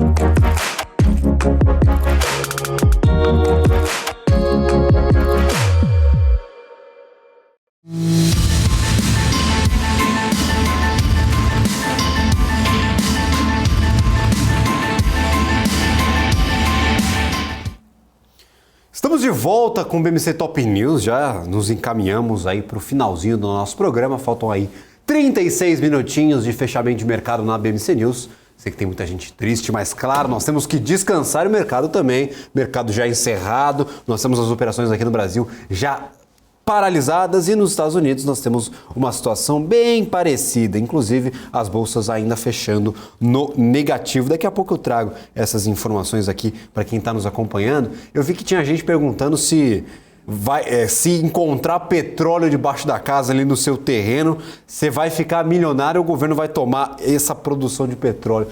Encontrou petróleo debaixo da tua casa, meu amigo, corre, esse negócio vai explodir, cuidado. Mas claro, tem aí as peculiaridades, eu não faço ideia de como isso funciona, mas vocês querem um programa especialmente aí para falar sobre isso, talvez a gente possa fazer, ou um BMC Explica, esse novo quadro aqui dos nossos intervalos. Espero que tenham gostado aí desse primeiro dia do nosso BMC Explica rodando, tirando algumas dúvidas aí de quem está perdido no mercado financeiro, não sabe ali alguns conceitos importantes, alguns conceitos bem nichados, que são difíceis de entender. A gente está aqui para desmistificar e tentar traduzir tudo isso aqui no nosso mercado brasileiro, mas não só no mercado brasileiro, no mercado de investimentos global, mundial, economia. A gente vai trazer bastante coisa aqui nesse quadro BMC Explica. Para os Estados Unidos, nós temos um movimento até contido, sem muita direção, 0,24% de alta para Dow Jones, 0,25% de queda, praticamente em mesma potência e mesma força de queda para S&P 500 e Nasdaq 1,07% de queda. Nasdaq caiu bem no dia de hoje, nós temos algumas instabilidades, mas claro, o mercado tirando um pouquinho o pé, esperando o relatório de sexta-feira. Sexta-feira é feriado, não tem negociação na Bolsa de Valores brasileira, não tem negociação nos Estados Unidos, mas vai ter payroll, vai ter o principal relatório de empregos dos Estados Unidos divulgado lá no país e claro, para você ficar ligado em tudo isso, link na descrição, canal do Telegram, não vai ter programação da BMC News, mas vamos estar atualizando tudo que está acontecendo no mercado nacional e internacional. Então, canal do Telegram ou também na nossa comunidade do WhatsApp. Tá o link fácil na descrição, é só achar um pouquinho, clicar e se inscrever. É gratuito. Informação de qualidade, informação em tempo real, com a maior rapidez possível, maior apuração possível para você, investidor, ali na palma da sua mão, no seu celular. Se você gosta de usar o Telegram, vai estar no Telegram. Se você gosta do WhatsApp, vai estar no seu WhatsApp. Então fiquem tranquilos e se inscrevam no nosso canal do Telegram. E já aproveita que você está embaixo, já aproveita que você está na descrição do vídeo. Deixa o like, cadê o like da nossa programação? Apenas 489 até o final do programa. Eu quero 500 likes aqui. Tem gente para isso, tem bastante gente que esqueceu de deixar o like na nossa programação. Então esmaga, destrói o nosso botão de like. Eu quero comprar um botão de like novo de tanto vocês apertarem esse botão. Inclusive eu não tinha dado like, eu acabei de dar 490. Por favor, me acompanhem, deixem um like na programação da BMC News, por favor. Já tem mais um aqui, ó, mais um corajoso que não vai cair na maldição do loss que roda aí a internet nos principais blogs obscuros. Dizem que se você assiste a BMC News, não deixa o like, é loss na certa. Se tiver comprado, vai cair, se tiver shorteado, vendido, vai subir, não tem como escapar, não tem jeito, então cuidado com a maldição do loss. Eu vi gente falando sobre o mercado de criptoativos, fechou Estados Unidos, fechou Brasil, mas cripto não para, cripto não tem folga e agora tá todo mundo aqui praticamente em patamar positivo, pelo menos os ativos que importam desse ladinho aqui. Quem não importa muito, no caso aqui Dogecoin 2,05%, bye bye, para você que gosta de Dogecoin, um abraço para você e bons remédios aí para toda a sua vida, porque é impossível, simplesmente impossível operar Dogecoin e acreditar nesse ativo com unhas e dentes. Falando, não, vai ser a moeda oficial do Twitter. Sabe quantas vezes eu já escutei que Dogecoin vai ser a moeda oficial do Twitter só desde quando aí o Elon Musk assumiu a presidência da companhia? Aí já coloca um monte aí nessa conta, 2,05% de queda, no entanto, no ano, 32,84% de alta. Tem gente comprando ainda a moeda do cachorrinho. Cabe na sua carteira, você investidor que me acompanha, compra a Dogecoin, pelo amor de Deus. Vocês estão aqui nesse canal para pegar informação de qualidade. Cuidado com esse tipo de ativo, não tem fundamento algum, é uma shitcoin, é uma meme coin. Meme coin, olha o nome desse negócio, é meme mesmo, é só uma piada, sobe e cai por conta da sua comunidade na internet. Quem está do lado positivo? Nós temos Ethereum, 1,94%, inclusive está chegando a grande atualização Xangai da Ethereum. Teremos um programa especialíssimo sobre isso já nas próximas semanas aqui no nosso CryptoCast. Então, para você que quer entender tudo sobre Xangai, sobre essa nova atualização da rede da Ethereum, que vai liberar aí os ativos que estão travados, os ativos que estão em staking para permitir ali o funcionamento da rede, desde aquela troca do mecanismo de consenso. Lembrando, CryptoCast todas as semanas aqui na programação da BMC News. Fica ligado que a gente vai soltar um programa só sobre isso. Então, Xangai está se aproximando, ativo em patamar positivo no dia de hoje, 1,94% de alta, no ano 60% de alta. 59 e 64 para os preciosistas, mas quase 60% de alta para o ativo de Ethereum. Bitcoin também em alta, no entanto aqui com um movimento um pouco mais contido. E até importante a gente pontuar que o mercado de cripto está subindo e a Nasdaq está caindo 1%. Nós estamos aí em um momento de descorrelação, o mercado está funcionando de certa forma aí a parte do mercado de tecnologia nos Estados Unidos. Isso é muito importante porque no ano passado a gente tinha Nasdaq caindo, cripto caía, a gente tinha Nasdaq subindo, cripto caía, não tinha jeito, de qualquer forma cripto caía. Hoje estamos no positivo, mesmo com o Nasdaq perdendo 1% de valor. Bitcoin, 0,15% de alta, 28.222 dólares. É um patamar muito importante, não saímos aí dessa mesma faixa de preço desde aquele rally após a divulgação daquela crise no setor financeiro norte-americano. Batemos uma máxima aqui nos últimos dias de 29.190 dólares e neste momento 28.227 dólares para o Bitcoin. Você é um otimista com o Bitcoin? Você é um maximalista, só gosta do Bitcoin e que se dane o resto? Quero saber a opinião de quem está aqui no nosso chat. Para quem fala que cripto não é investimento, vou abrir aqui essa cotação de Bitcoin, 70% no ano. É uma oscilação muito forte, um ativo que ganha de muito ativo tradicional aí no mercado financeiro, mas lembrando, são ativos de extrema volatilidade. Para você que quer entrar no mercado de cripto, uma parcela bem pequenininha da sua carteira merece o espaço para esses ativos digitais, mas se você quer tomar risco mesmo, cuidado, que é um mercado bem volátil. Se o Bitcoin e o Ethereum são os dois maiores, são responsáveis aí sozinhos por 70% do mercado. Imagina esses outros ativos aqui, ó, como Uniswap, XRP, Decentraland Mana, CRV. Nós temos vários ativos disponíveis no mercado, mas cuidado, 70% desse mercado é só Bitcoin e Ethereum, o restante é o mínimo do mínimo possível que você tem que expor à sua carteira. Se você gosta, se você quer entrar nesse mercado, uma parcela bem pequenininha do seu portfólio merece aí ter esse estudo de cripto para um possível investimento, um possível aporte. Se você quer entrar no mercado de cripto, lembrando, quem nos patrocina, quem auxilia aqui o nosso canal, a nossa produção de conteúdo diário sobre o mercado financeiro e sobre criptoativos, é a Bybit. Para você que gosta de criptoativos, quer investir nesse tipo de ativo, só escanear o QR Code que vai aparecer na sua tela ou clicar no link aqui na descrição deste vídeo. Tem o linkzinho para você se inscrever ali na Bybit, montar a sua conta e começar a investir em criptoativos. Bitcoin 0,17, Ethereum 1,95. Todo mundo animado, talvez com a atualização Xangai. Eu gostaria de, claro, começar esse nosso giro de notícias agora mais para a parte econômica.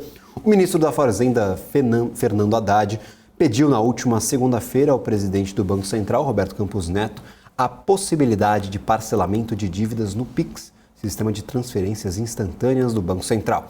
Segundo o ministro, a ferramenta ajudaria a baratear o crédito no país. Ele disse, abre aspas, falava ontem com Roberto Campos Neto sobre o parcelamento do débito pelo Pix. Pode ser uma grande inovação no nosso sistema bancário, você parcelar usando essa ferramenta. Isso melhora as condições de competitividade e de crédito no país, fecha aspas. A fala aconteceu em um evento virtual promovido por um banco de investimentos. De acordo com Haddad, a proposta integra aí um pacote de estímulo ao crédito no país. O ministro voltou a informar que o governo prepara 12 medidas para melhorar as condições de crédito, das quais metade teve aval do Banco Central.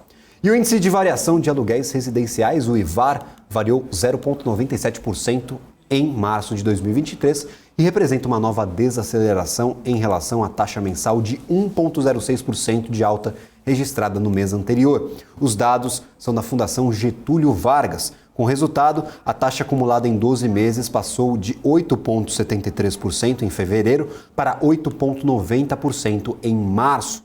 Entre fevereiro e março, a variação passou de 2,1% para 0,74% de alta em São Paulo. Para o Rio de Janeiro, foi de 3,11% para 2,50%. Já para Belo Horizonte, foi de 5,97% de alta para 4,76% também de alta.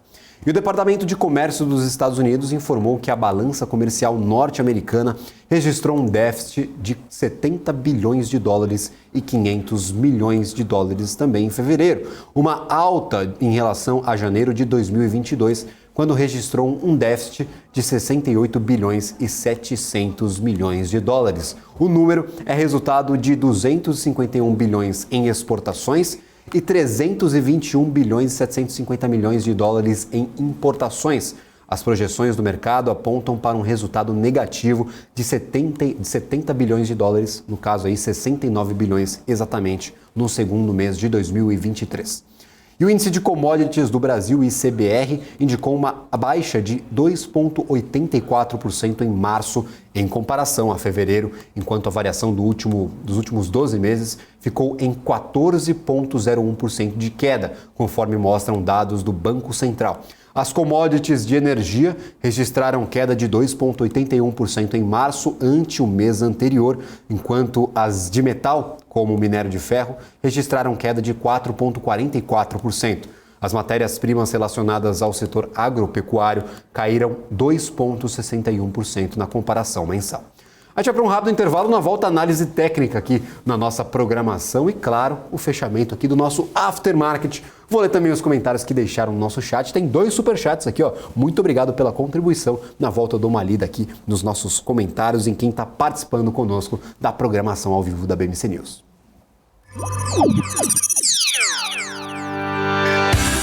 Somos pioneiros na oferta de derivativos de balcão, com mais de 20 anos de know-how e uma vasta experiência de atendimento de clientes em mais de 140 países. Temos o orgulho de oferecer uma infraestrutura de negociação de última geração para que os nossos clientes tenham a melhor experiência de negociação possível.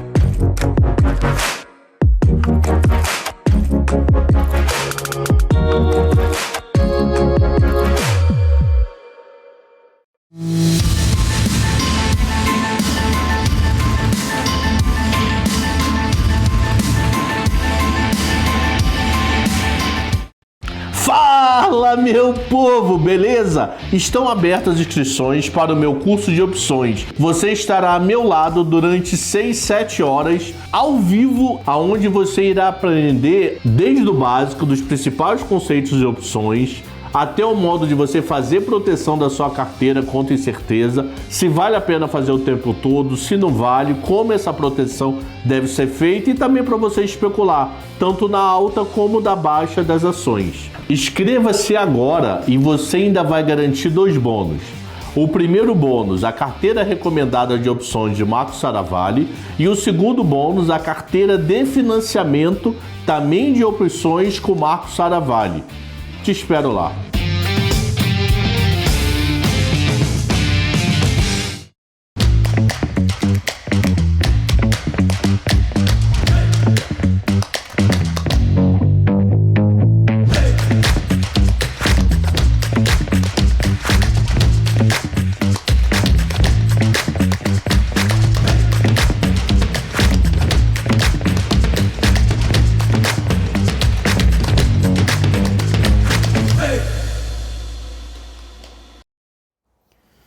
Maravilha, tem gente perguntando aqui no caso do MPK se Dogecoin é a Oi do mercado de cripto. É pior que Oi, não tem operação. A Oi ainda tem uma operação ali consolidada em telefonia móvel que agora foi vendida, tem a operação de fibra. Aqui não tem negócio, não tem geração de receita, não tem operação para Dogecoin. Então aí fique a cargo dos investidores que estão nos acompanhando se é uma boa jogada ou não. Eu já deixo aqui clara a minha opinião. Cuidado com o meme coin, pelo amor de Deus. Você investidor que está buscando informação, está ligado aqui o tempo todo na BMC News. Não vai gastar seu tempo procurando informação para investir num ativo como esse. Cuidado com o Dogecoin e qualquer outra shitcoin, meme coin que estiver disponível no mercado. Nós tivemos a participação aqui de Sérgio Rocha também falando sobre aquela questão do petróleo. Se eu encontrar petróleo na minha propriedade, será que eu fico com ele? Será que o Estado toma esse petróleo? Não sou especialista. Vale, claro, nós trazemos um especialista por aqui. No entanto, o Sérgio Rocha mandou um superchat aqui ó, falando que o petróleo é do Estado. O dono da propriedade, onde foi encontrado ali essa reserva, ele recebe uma indenização do terreno e das construções que tem lá e tem royalties mensais por volume de exploração. E claro que esses royalties não são tão grandes como os do Estado. Não sei, não fiz essa apuração, não sei como funciona nesse caso, porque eu nunca encontrei petróleo no meu quintal, mas claro, eu vou fazer toda essa apuração e trazer para vocês em primeira mão em um futuro próximo, talvez com um programa especial da BMC News sobre commodities energéticas. Mas claro, a gente continua aqui com as nossas interações. O pessoal mandando aqui, ó, falando, o Tecneon mandando também a sua contribuição. Todos queremos Selic a 14%. Aquela pergunta que eu sempre deixo aqui, será que todos querem Selic em 14%? Acho difícil, hein? O pessoal está querendo que os juros caia aqui no Brasil, porque a coisa está complicada, está apertada. As empresas estão tendo de vender tudo que tem. No caso aí, tomem como base a Natura, que está tendo de vender a ESOP, que é um dos seus principais produtos, seus principais ativos, para cumprir com as suas dívidas. Tem várias companhias aí em recuperação judicial, então o negócio está feio aí com esses juros em 13,75. Claro, são juros situacionais, são juros que são causados aí pela situação brasileira vivida no dia de hoje, neste momento, mas claro, é bem destrutivo aí para a economia brasileira. É bom para quem está com um tesouro direto, bom para quem está exposto aí à renda fixa, mas 14% é um juros bem alto aí, pelo menos para o Brasil. A gente já viu esse juro aqui no nosso país, no entanto, é uma excepcionalidade, ninguém quer 14% de juros ad eternum, para sempre aqui na nossa economia. E para falar um pouco sobre Ibovespa, que tá maluco, tá uma coisa de louco aqui a nossa Bolsa de Valores, gostaria de convidar Dalton Vieira, analista da DV Invest. Muito obrigado pela participação de sempre aqui na nossa programação, prazer tê-lo conosco. Claro, portas abertas sempre para participar aqui do Top News, mas também dos outros programas da nossa grade. Muito obrigado, Dalton. Fala, Gabriel. Bom, cara, boa tarde. Obrigado nessa participação, que é um grande prazer estar aqui com vocês semanalmente. E um abração para todos aqui que estão ao vivo, online aqui. Tem gente que mandou ali a mensagem falando que ama vocês, acompanha aqui direto. Sensacional. Ah, que bacana. Esse reconhecimento é muito gratificante para a gente. A Janete Dantas. Ah, que bacana. Um abraço para a Janete. Para você que estava acompanhando o mercado, eu tô ficando maluco, Dalton. Vou arrancar todos os meus cabelos, porque o Ibovespa tá testando todos os meus limites por aqui. A gente vai para cima, vai para baixo. Tem ativo que começa o mercado ontem com 8% de alta e fecha em 3% de queda. Tá uma bela de uma loucura. Hoje não foi diferente. Petrobras caiu 4%, voltou pro positivo, fechou em positivo. Tá uma bela de uma maluquice, mas especificamente sobre o nosso Ibovespa. A margem aqui não tá muito legal, não. A gente voltamos aí aos 101 mil pontos. Testamos os 99, ficamos aí boa parte do dia nos 100 mil pontos, sem muita direção no dia de hoje, foi uma bela de uma bagunça. Mas esse desenho aí, já passados alguns dias, nessa faixa entre 99 e 100 mil pontos, dá pra gente tirar alguma conclusão para onde vai aí o nosso índice acionário? A gente já falou sobre isso em algumas participações passadas, mas aí passaram alguns dias, a gente foi para baixo dos 99 mil pontos, voltamos para o 100 e agora 100.977 o valor de fechamento do Ibovespa. O que a gente pode tirar de conclusão desse nosso Ibov ou não dá para tirar nenhuma conclusão do nosso índice acionário, Dalton? Vamos lá então, Gabriel. A gente tem no Ibovespa, pegando aqui o gráfico semanal, tá aparecendo aí para vocês, o gráfico semanal do Ibovespa, a gente está dentro de um sinal de alta depois de 8 semanas de baixa. A gente já tinha falado isso aqui numa participação anterior, tinha 8 semanas aqui, né, dessa queda prévia, e depois a última queda também de 8 semanas, e gerou um sinal de alta, trazendo expectativa de duas expectativas. Uma, ou a gente tem um movimento mais lateral, ou um movimento para cima, uma recuperação. Ou seja, a gente chama de correção no tempo, que é um movimento mais lateral, correção no preço, quando o preço vai até a média. Quando eu olho o que está acontecendo agora no Ibovespa, ou seja, a gente teve 5 pregões consecutivos de alta e agora a gente já tem 4 pregões aqui que não chegou a devolver 3 de alta. Então eu vejo que a queda está mais fraca do que foi a última subida. E aí, associado à sinalização de alta que a gente tem no gráfico semanal, o próximo pregão já vai ser algo mais relevante. Então, assim, eu esperaria pelo menos mais um pregão, que assim, a gente pode ter mais um pregão ainda de baixa, testando novamente os 100 mil pontos, mas eu crio uma expectativa que o BOV possa fazer isso aqui, de ter um movimento para cima. Só que para que isso seja confirmado, existe a necessidade do Ibovespa confirmar em um fundo, quebrar essa sequência aqui, por exemplo, quebrar a sequência dessa máxima descendente de hoje, ou se amanhã mantiver a máxima descendente, e na segunda-feira, que a gente tem feriado aí na sexta, na segunda-feira supere a máxima da quinta-feira, aí sim a gente teria uma sinalização mais positiva para o Ibov ter um movimento de subida. Então, por isso que a gente está dentro dessa meio que loucura que você comentou, Gabriel, porque a gente está dentro ainda de uma tendência de baixa de prazo maior, gráfico semanal, e gráfico também, inclusive até o diário, dentro de uma tendência de baixa, só que dentro dessa tendência de baixa, a gente abriu um movimento de correção dessa tendência de baixa. E aí é onde fica essa bagunça mesmo, a correção tende a ser um movimento mais complicado, mais fraco para subir, mais difícil para ir, de andar, de ter força para cima, é o que está acontecendo. Então, de maneira geral, curtíssimo a curto prazo é mais para cima. Maravilha. Então, a bagunça aí justificada, a gente está tentando entender. Quem está aqui tentando operar, tentando escolher alguns ativos, ou exposto, claro, ao Ibovespa diretamente, está numa zona aí meio complicada, próxima dos 100 mil pontos, uma bela de uma bagunça no mercado. E tem alguns ativos que estão nessa zona conjunta aí do mercado financeiro. Nós tivemos algumas notícias específicas que aconteceram na semana passada, mas ainda continuam repercutindo nos ativos nesta semana. No caso, a Braskem. Braskem era um ativo meio escanteado, meio esquecido pelo mercado. Aí veio o Jean Paul Prats e falou, Petrobras não vai mais desinvestir a Braskem, não vai mais vender a sua participação, vai sim aumentar. O ativo disparou. Foi sexta-feira, foi segunda-feira, a gente teve acho que uma semana seguida aí de fortes altas para a Braskem. E hoje novamente aí corrigindo um pouquinho, indo para cima, indo para baixo, sem muita direção, mas com boa oscilação. O que a gente pode tirar para a Braskem? Vinha caindo, vinha num movimento de queda muito brusco. Eu quero saber se esse movimento de alta no curtíssimo prazo aqui nessas últimas semanas já dá para dar um alívio para o ativo ou não é suficiente ainda para impedir essa queda brusca no ativo que a gente já vê há um bom tempo, Dalton. Pensando justamente no que você falou, Gabriel, na parte de curtíssimo a curto prazo, qualquer decisão que eu fosse tomar agora objetivamente na Braskem seria comprar o ativo. Com o sinal que ela gerou hoje no pregão de hoje, é compra. Inclusive, a gente tem uma compra posicionada no papel. Porque isso que você falou, né? Depois que foi anunciado aí, porque eu não acompanho a notícia, mas depois que foi anunciada a informação, o mercado trouxe um movimento muito forte para cima.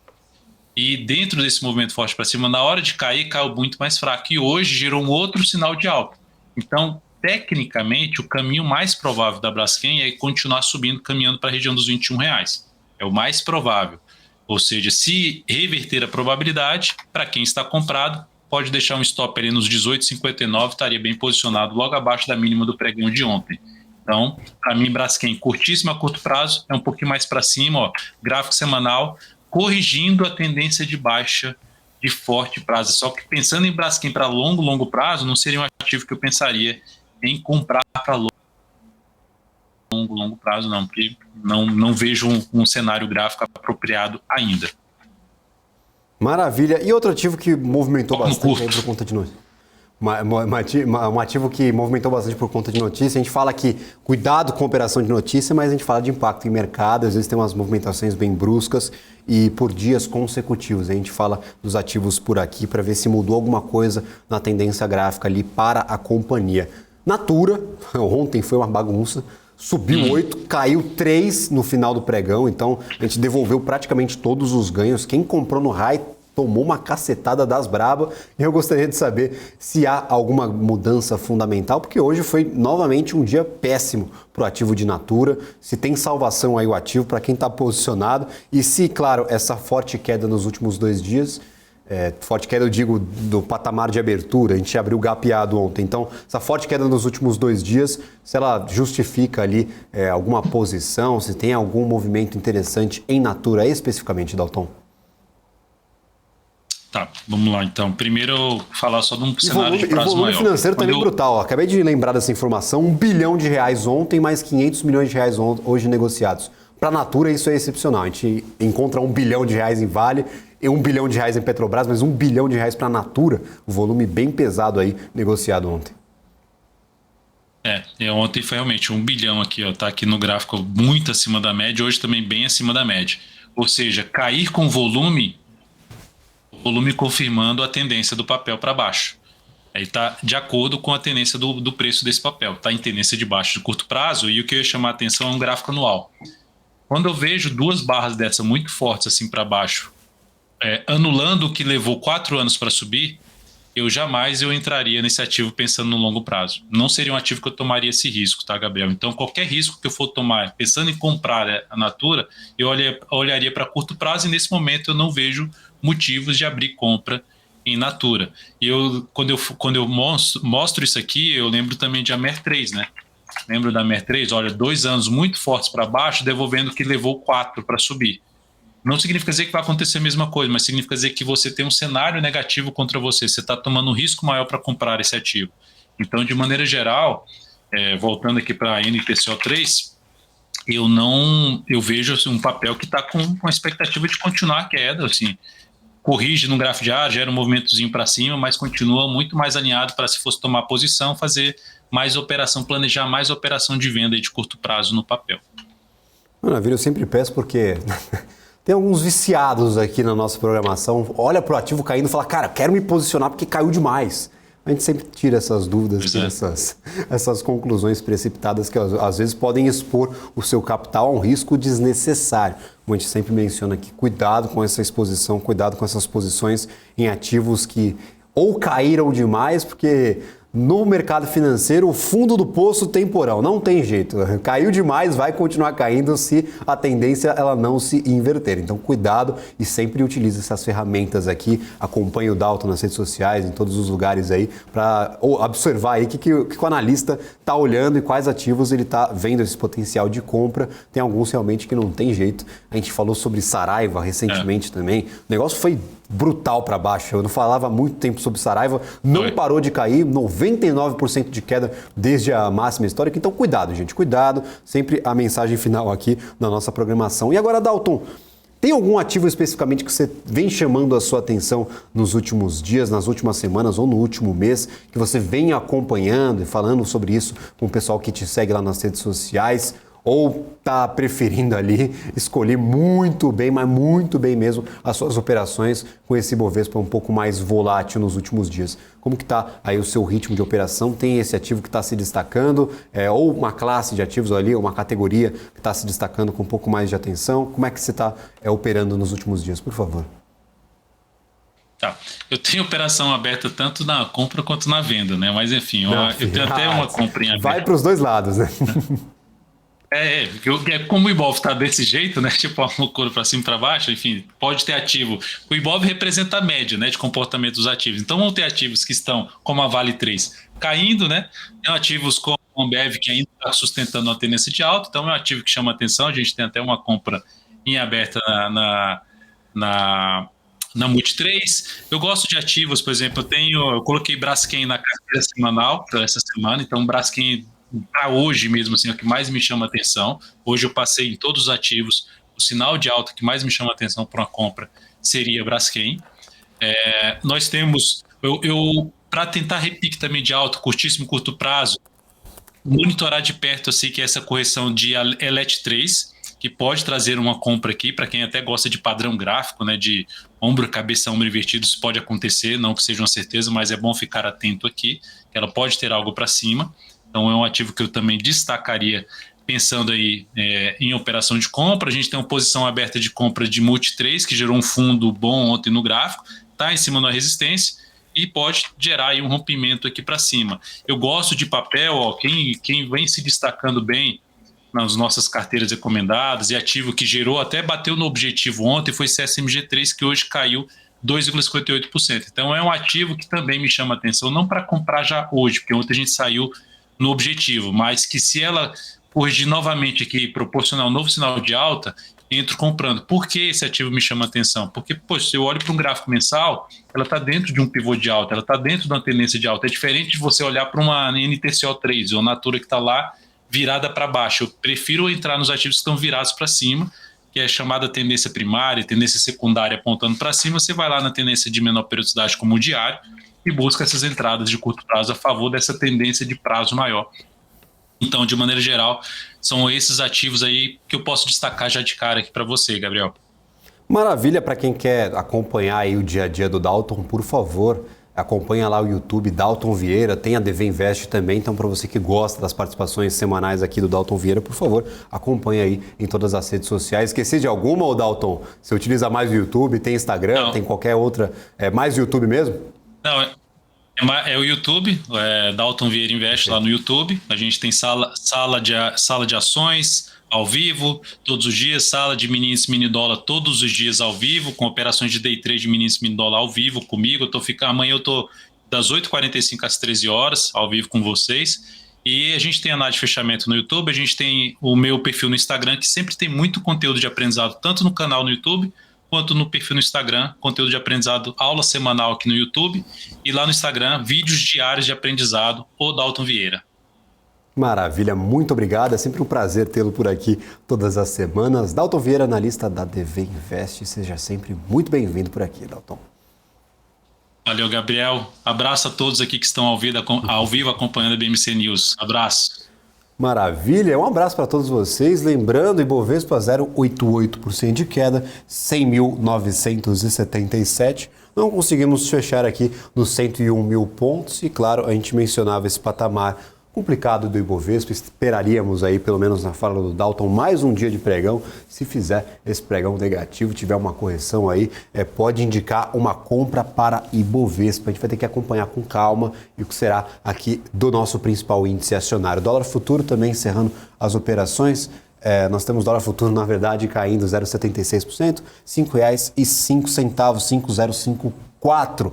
Alpargatas e Natura são os principais destaques negativos do dia. Então, Alpa 4, 9,73% de queda e Natura, 9,61% de queda. Vou até abrir o ativo de Natura. Eu vou falar de Petrobras primeiro. Petrobras fechou em alta, 0,33% de alta. E se nós pegarmos aqui esse gráfico de 30 minutos, vocês podem ver que no começo do pregão nós tivemos uma forte queda e aí fomos corrigindo aos poucos para cima. Depois da divulgação do comunicado da Petrobras, foi quando a gente pegou um pouco mais de força, engatamos um pouco mais de força para corrigir esse movimento negativo e fechar no positivo aqui com Petrobras. Então, nós tivemos no começo do dia a fala do ministro, um pouquinho depois o pronunciamento oficial da Petrobras dizendo que não recebeu nenhum informe sobre uma possível mudança na política de preços da companhia. Do lado positivo, Via Varejo, EcoRodovias e Braskem. Braskem hoje 3,55%. O Dalton estava falando que é um dos bons resultados aí da carteira semanal lá da DV Invest. Natura, o negócio foi feio, tá? Vou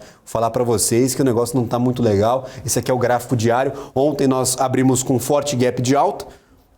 Fomos um pouquinho mais para cima, devolvemos todo o valor fechando no negativo. E no dia seguinte, uma forte queda, já abrindo com gap de baixa e, claro, chegando aqui aos R$ 11,85.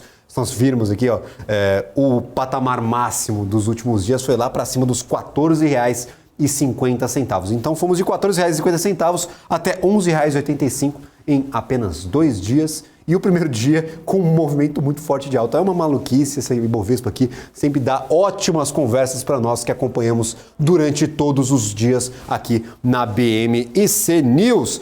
Eu vou ficando por aqui, mas lembrando, a nossa programação não se encerra. Fique agora com a nossa grade de podcasts. Eu volto só amanhã, quinta-feira, no nosso BMC Stock, às 1h30 da tarde, trazendo as notícias do mercado financeiro e como estão os ativos aqui das nossas bolsas nacionais e internacionais no meio de dia. Um abraço para todos, eu fico por aqui, um abraço para o Alex, para o Helder, para o Tecneon também que está acompanhando por aqui, para a Janete Dantas, falou que adora o nosso serviço, nós adoramos a sua audiência, Janete, muito obrigado por nos acompanhar, para o Sérgio Rocha e também para o MPK, que deve ter ido pegar o filhão na escola, como ele sempre fala aqui no finalzinho do programa. Um abraço para todos, eu fico por aqui, mas não saiam, tem ainda grade de podcasts aqui na BMC News. Um abraço, tchau, tchau.